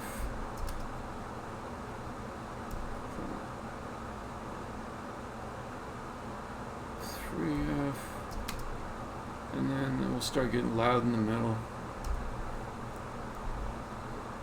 0.7F, and make this a little more a curve. 1F right there. Let's raise this up a little. 8. Okay. Then I'm not going to have it go down so much on the other side.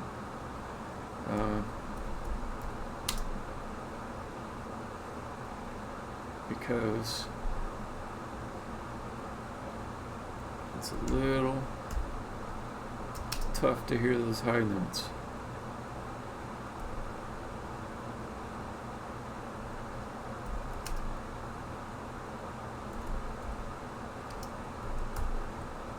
Okay, so then that means I get to take out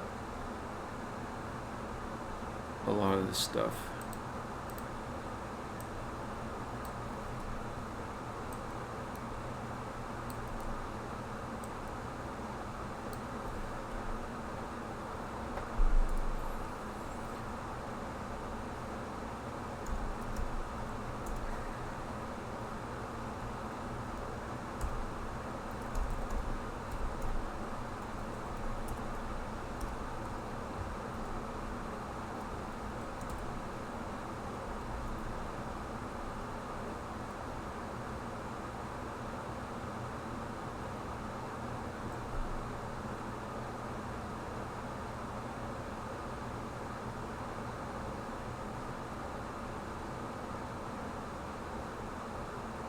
Okay.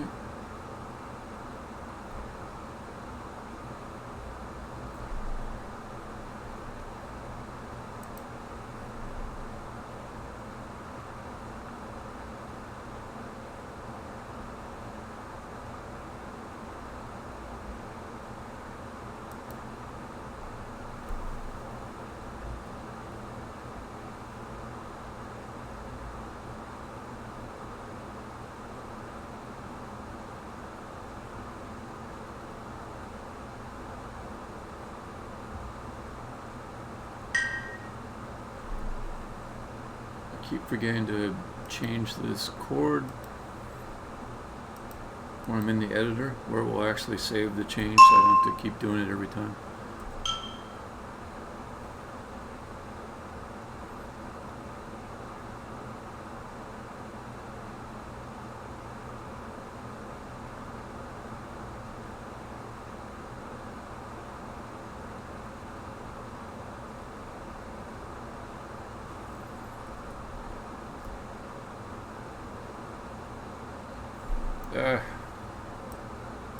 made my middle note very, very quiet. That's not what I wanted.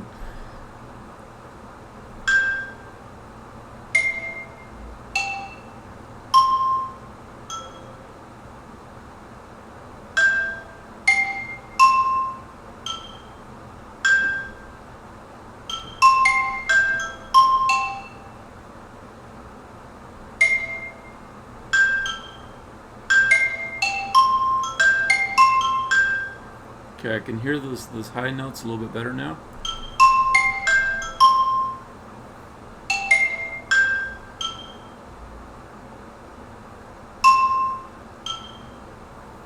But man, the low notes are loud. Just really gotta get them under control. Hold on, let me...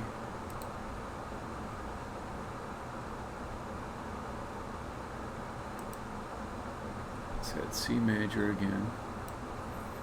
Now I won't have to keep changing it. I did make a really kind of prominent mistake here in the tuning. The 1F. It was 0.1F, so the loudest thing was actually the quietest. So let me just damp down the low end just a little more.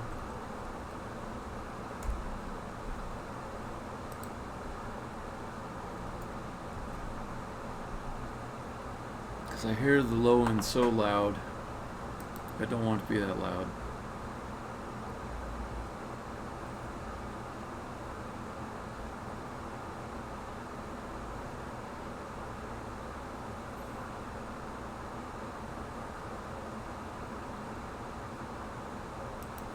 This is one of those tasks where either I'm going to come out of the tunnel here really quick, and then I did it exactly right as far as the amount of experimentation I did, or it's going to take me a lot longer, a lot more tweaking, then I'll be upset the whole time that I didn't like start off and create like a better tweaking system that would have saved me time.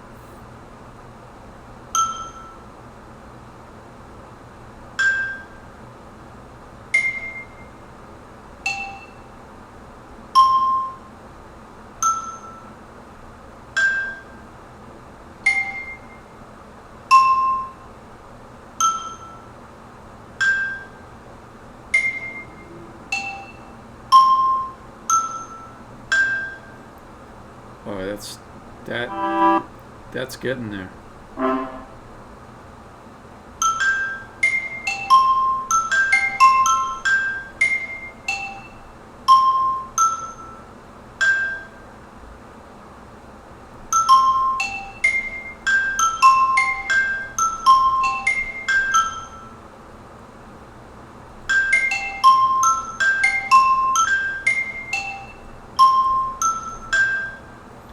Really hard to do this with only 3 notes.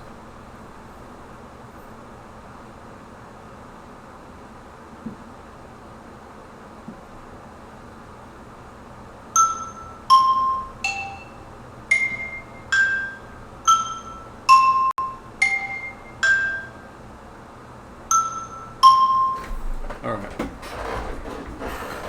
So I think there's going to be more tweaking. And I think I want to be able to do it at runtime. So I'm going to move a little equalizer panel into one of the editor sections here. So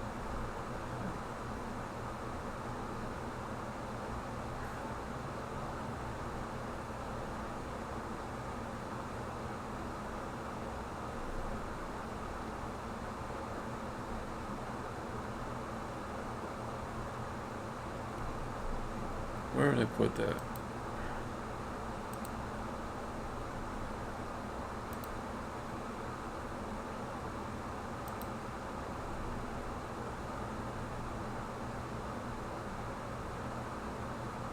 Man, I thought I would have put it right in here.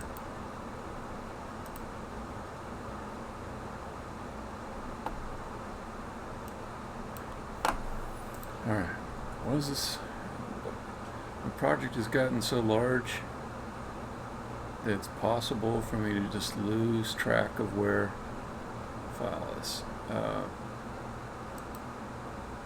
Okay, so music key map. That's what it is. Alright, so I'll just throw in this other thing in here that's kind of junky.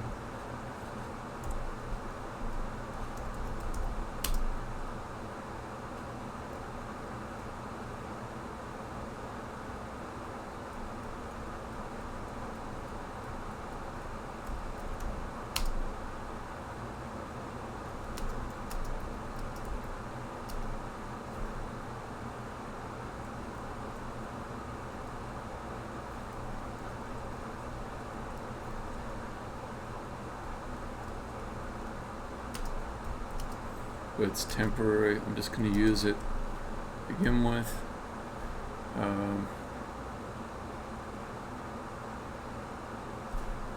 When I get it exactly how it needs to be, I'll move this off into that equalizer set of constants I had.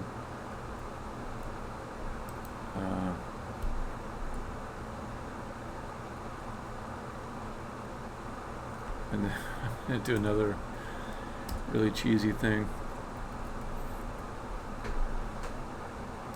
So this is a trick when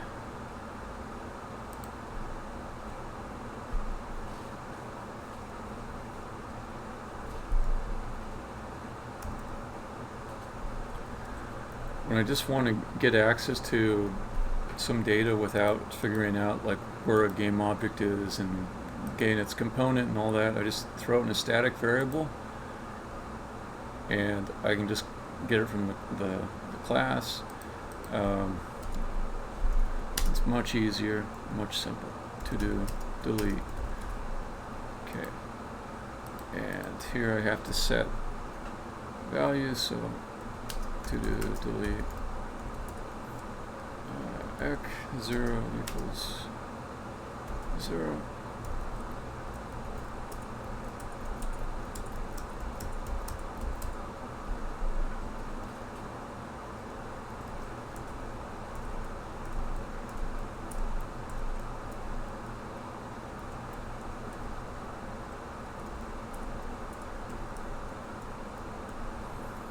So this is not production code.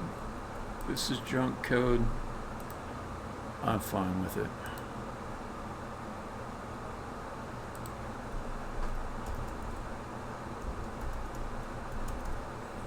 Use a key map.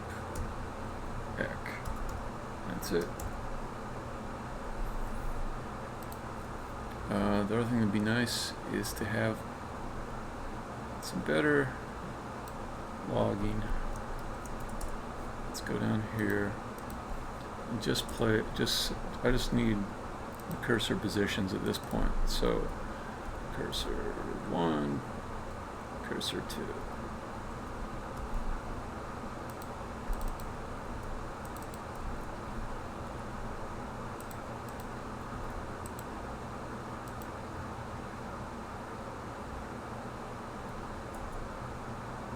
That should do it. Now have some runtime control over the equalization. You can do lots and lots of tweaking with it. And not have to restart.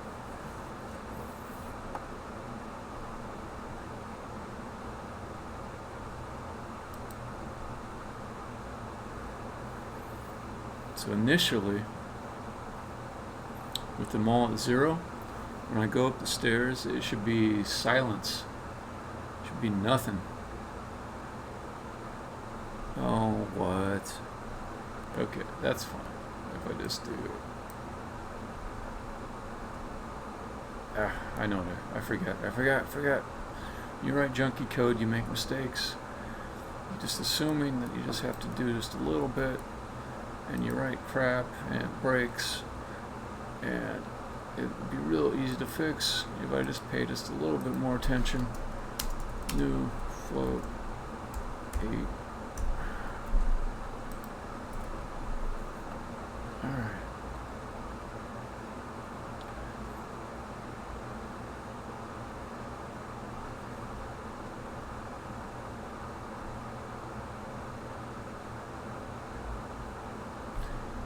And I see one other problem. I'm in such a hurry to get to this.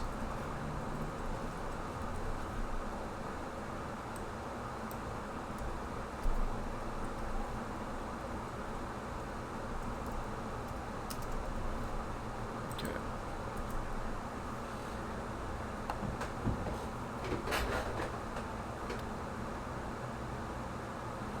Waiting for the spinny. Come on, Unity. There you go. Let me see 8 down here. I want to see 8. E8, E8. Come on. There we go. And I'll just change 1 to make sure. Am I creating errors?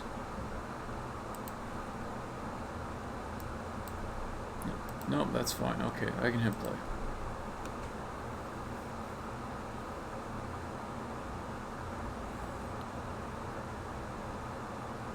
I really need to remind myself after I get done tweaking all these in this session to copy them before I unplay, because if I don't, I'll just lose them. Okay, so let me set these all to 0 just to make sure that it's actually using them. This should be completely quiet.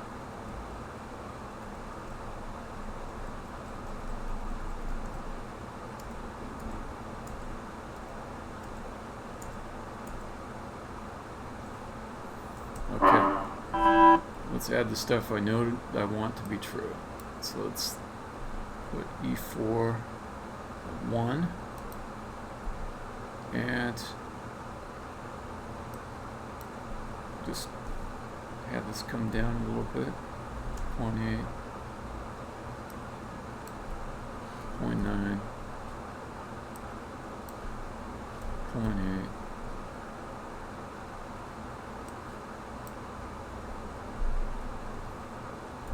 6.3. Okay, let me see what the high sounds like.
Just barely hear the low there.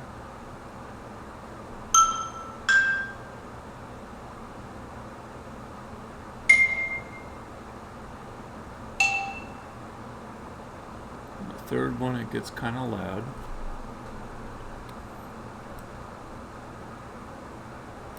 Was that? That's 2. Okay. So let's put that at 3.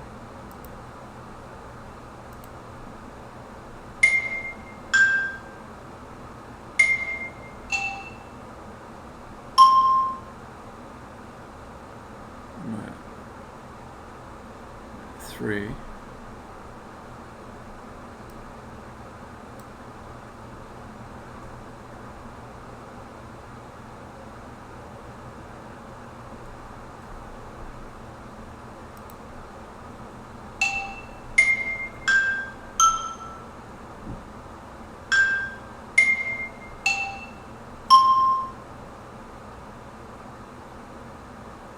Middle point.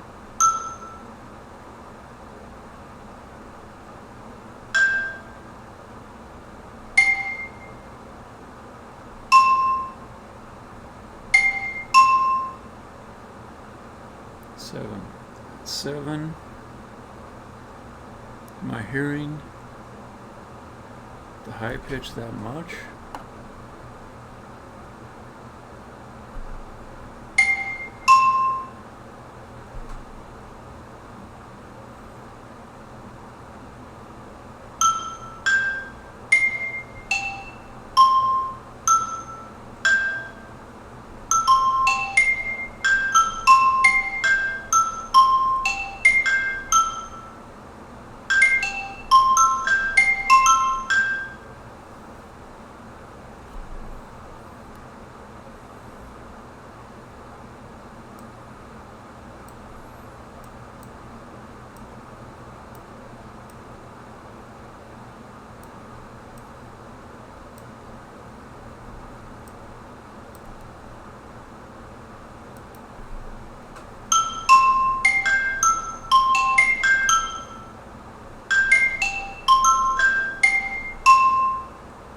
So ideally I kind of want to hear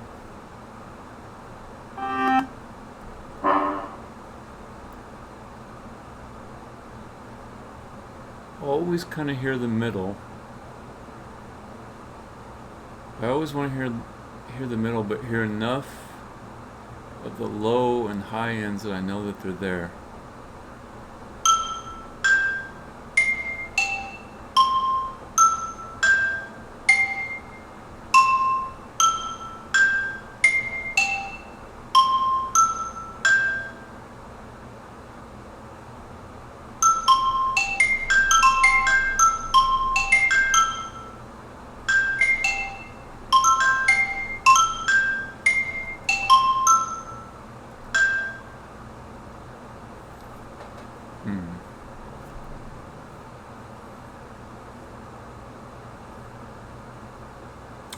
Alright, I'm going to try one more thing.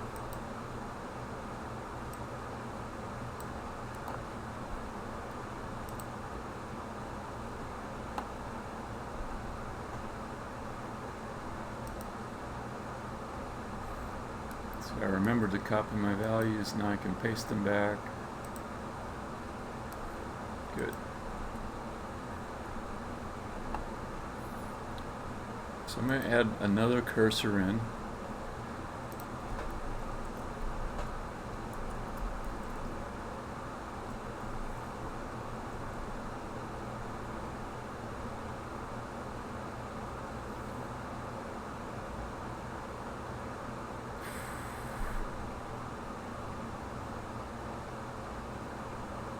So if H is at 0, I want it to be H plus 1, 2, 3, 4, 5, 6. That's tough. Let's do H plus 2. And that would be 3, 3.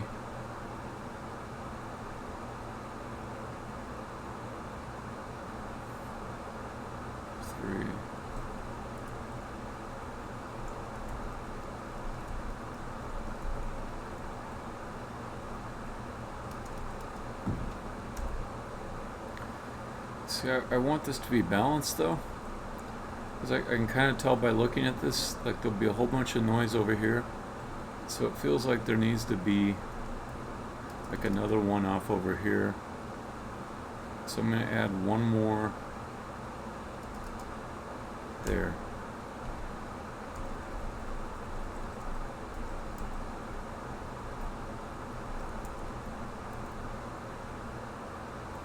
This might sound really bad. That would be H plus 8 or 7. 0, 1, 2, 3, 4, 5, 6, 7. Okay, 7. Okay.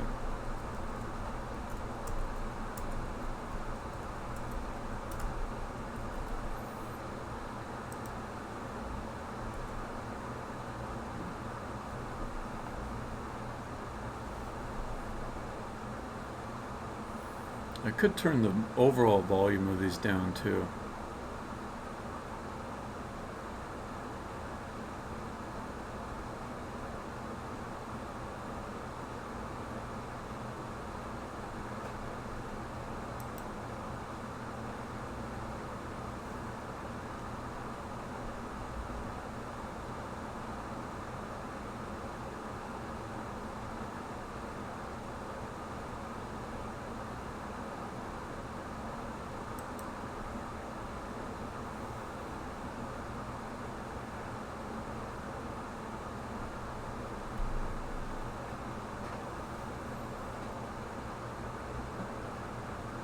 This really might sound terrible.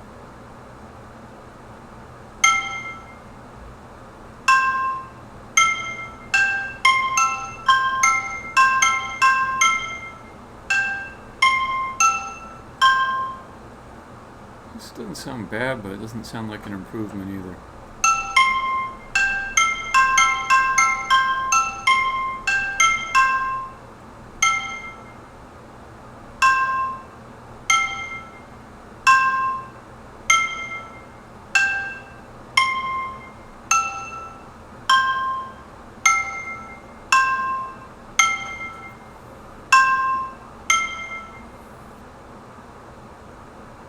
Yeah, it didn't help. Didn't really help.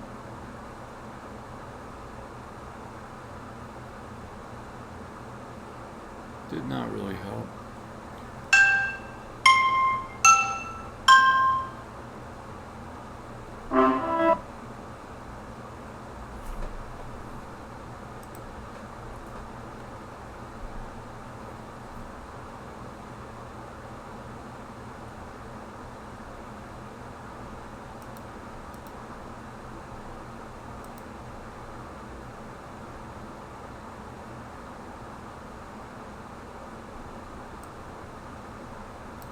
Yeah. I don't expect 3 to sound better on its own. I'm just going to take those out.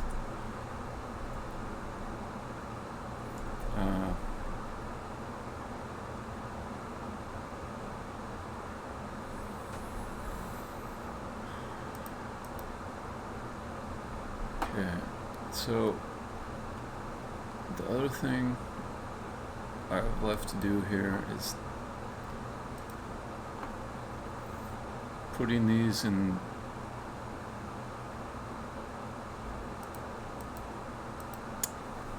I don't know if I can though. I don't know if I can put these in an order that's consistently low to high.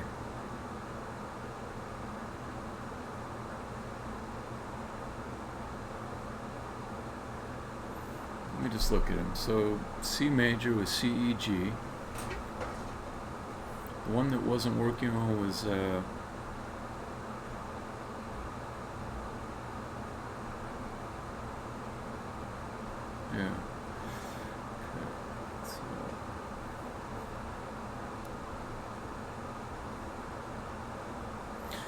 Okay, I think I'm saying that my instruments are going to be defined with A being the lowest, so I should be able to order based on that. If I see this end note, yeah, I'm alphabetizing it, so ADF,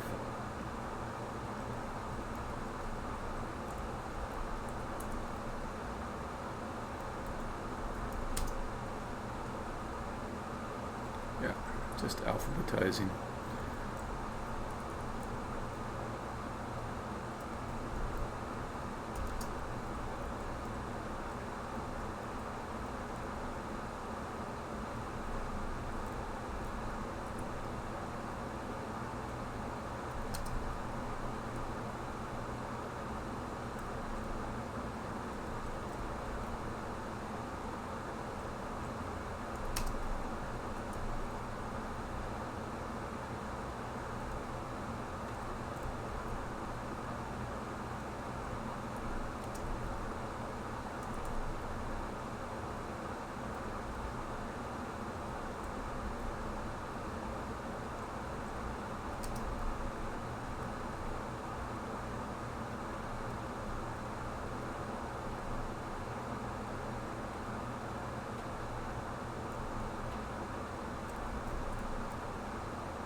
Okay, those should be sorted, literally. Okay.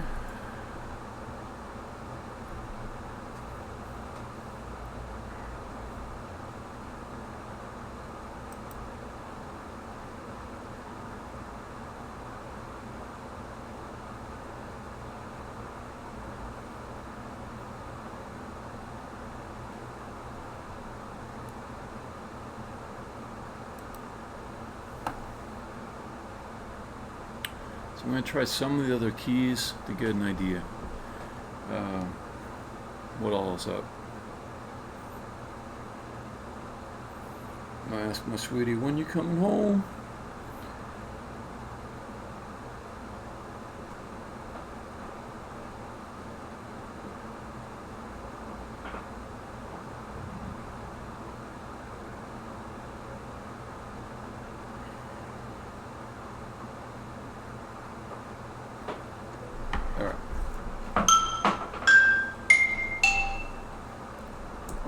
Tired of that one. Let's just try a different one.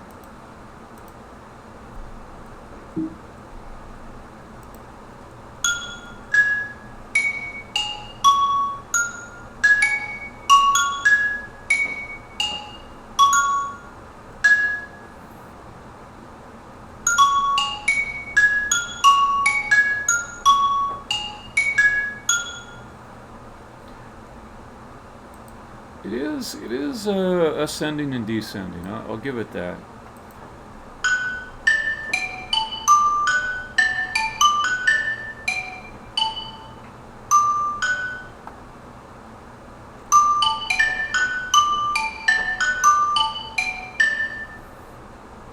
But it doesn't have like the quality of an audio illusion like I was hoping for.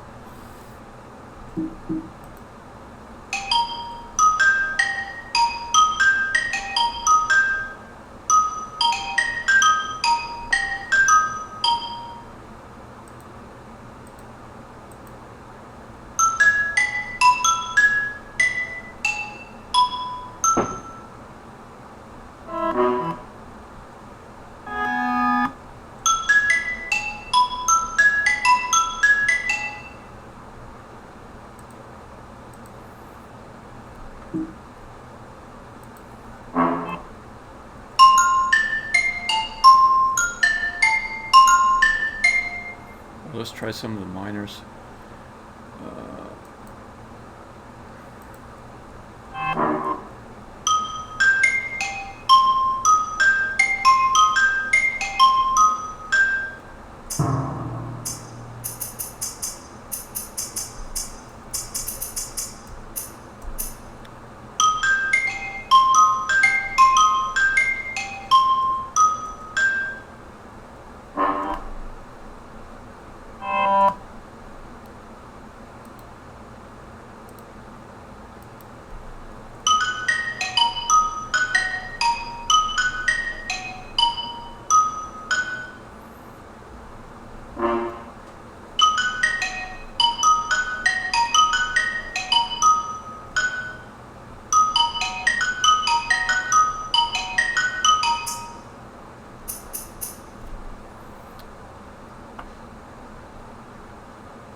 So it's like an arpeggio basically, and it's got an attempt to blend in an extra arpeggio in such a way that it seems like they're continuing, but it's not quite working.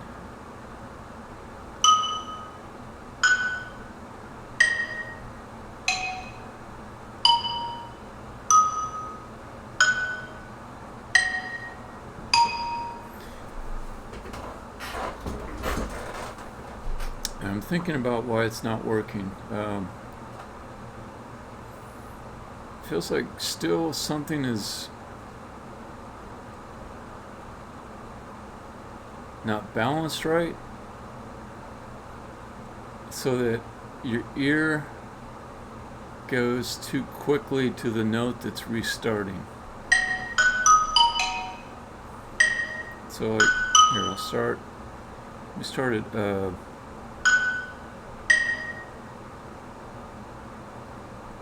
Okay. So I'm going to try to follow one cursor with my ear. So, da,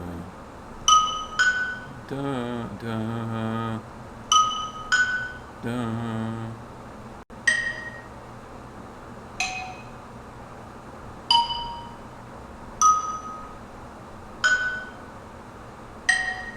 Right there. Right there. One of them is lost. That I'm still trying to follow with my ear. It's like it's not loud enough. The new cursor coming in on the lower range is overpowering it right at this moment. So okay, so cursor 6 is the high one, and it's set to 0.8, which should be plenty high, but 2 coming in at 0.3 overpowers it. Let me just bring it down to 2 and try it again. It's better.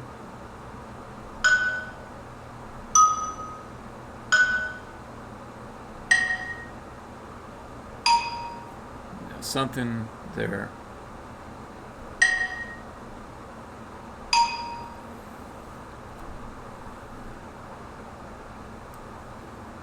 It might be I just really need to skew towards the higher notes here. So let's bring down the mid-range a little bit. Mid-range is supposed to be more pronounced, but I'm challenging my assumption that the middle should be the loudest. I'm taking down the middle.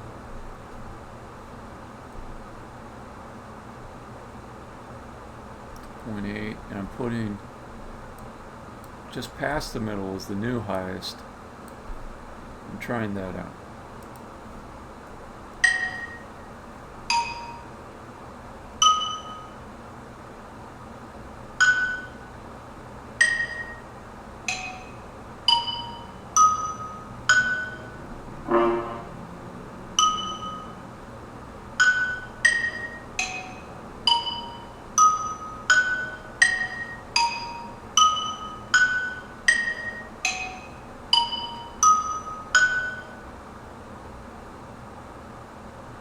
That just made a large improvement.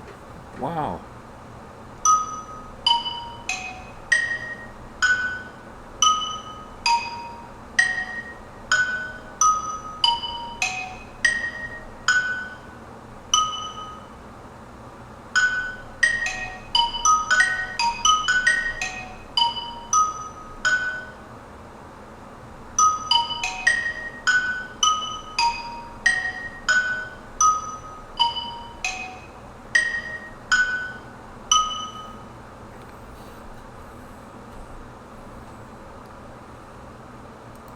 Let me see if I messed anything else up.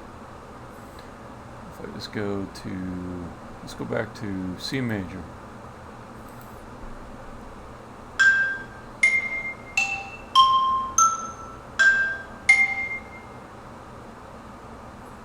I'm losing one of these here. That's 2 and 6. 2 and 6. That's up so high though.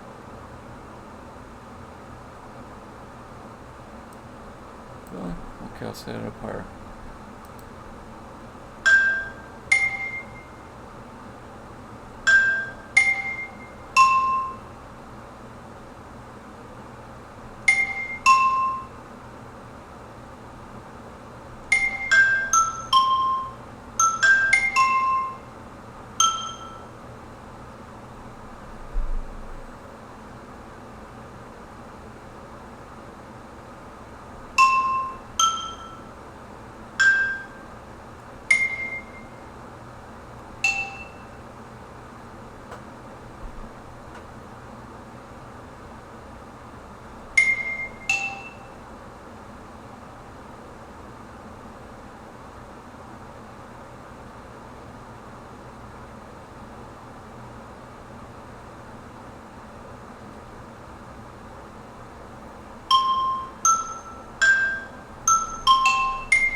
For once, I'm hearing the high note too loud.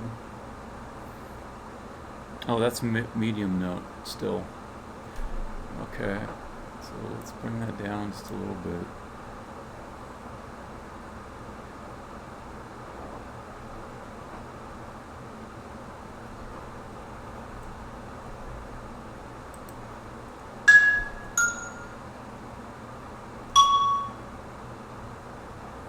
It's 8 and 3. I know this has gotten boring if anybody's actually watching it.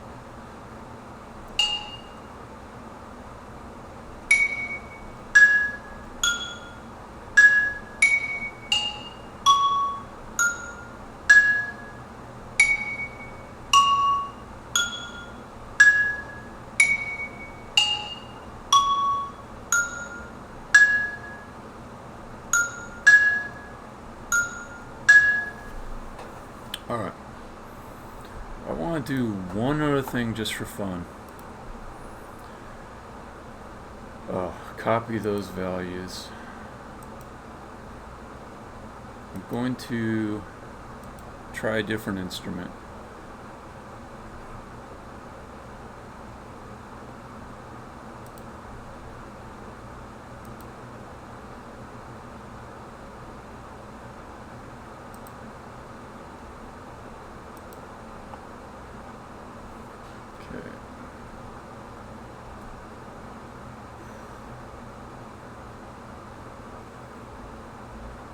The way I'll do it, since it was quite a bit of time to set up that first instrument, I don't just want to lose it real fast. Well, you know what I could do? I could just save everything, try the new instrument, and then just revert if I don't like it. So let's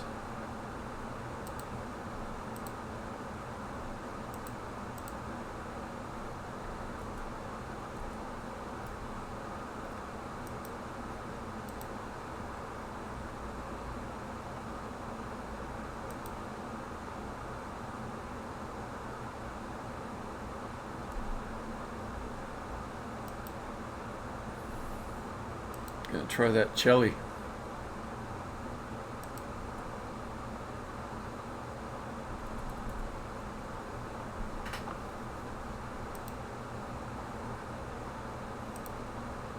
Okay, so I got that kind of sound. Got 3 octaves here. 2, 3, 4, 5.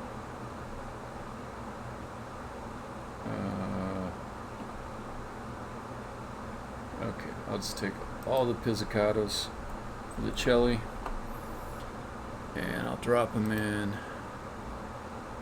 Let's see, I want to keep the same directory structure, cello. Okay.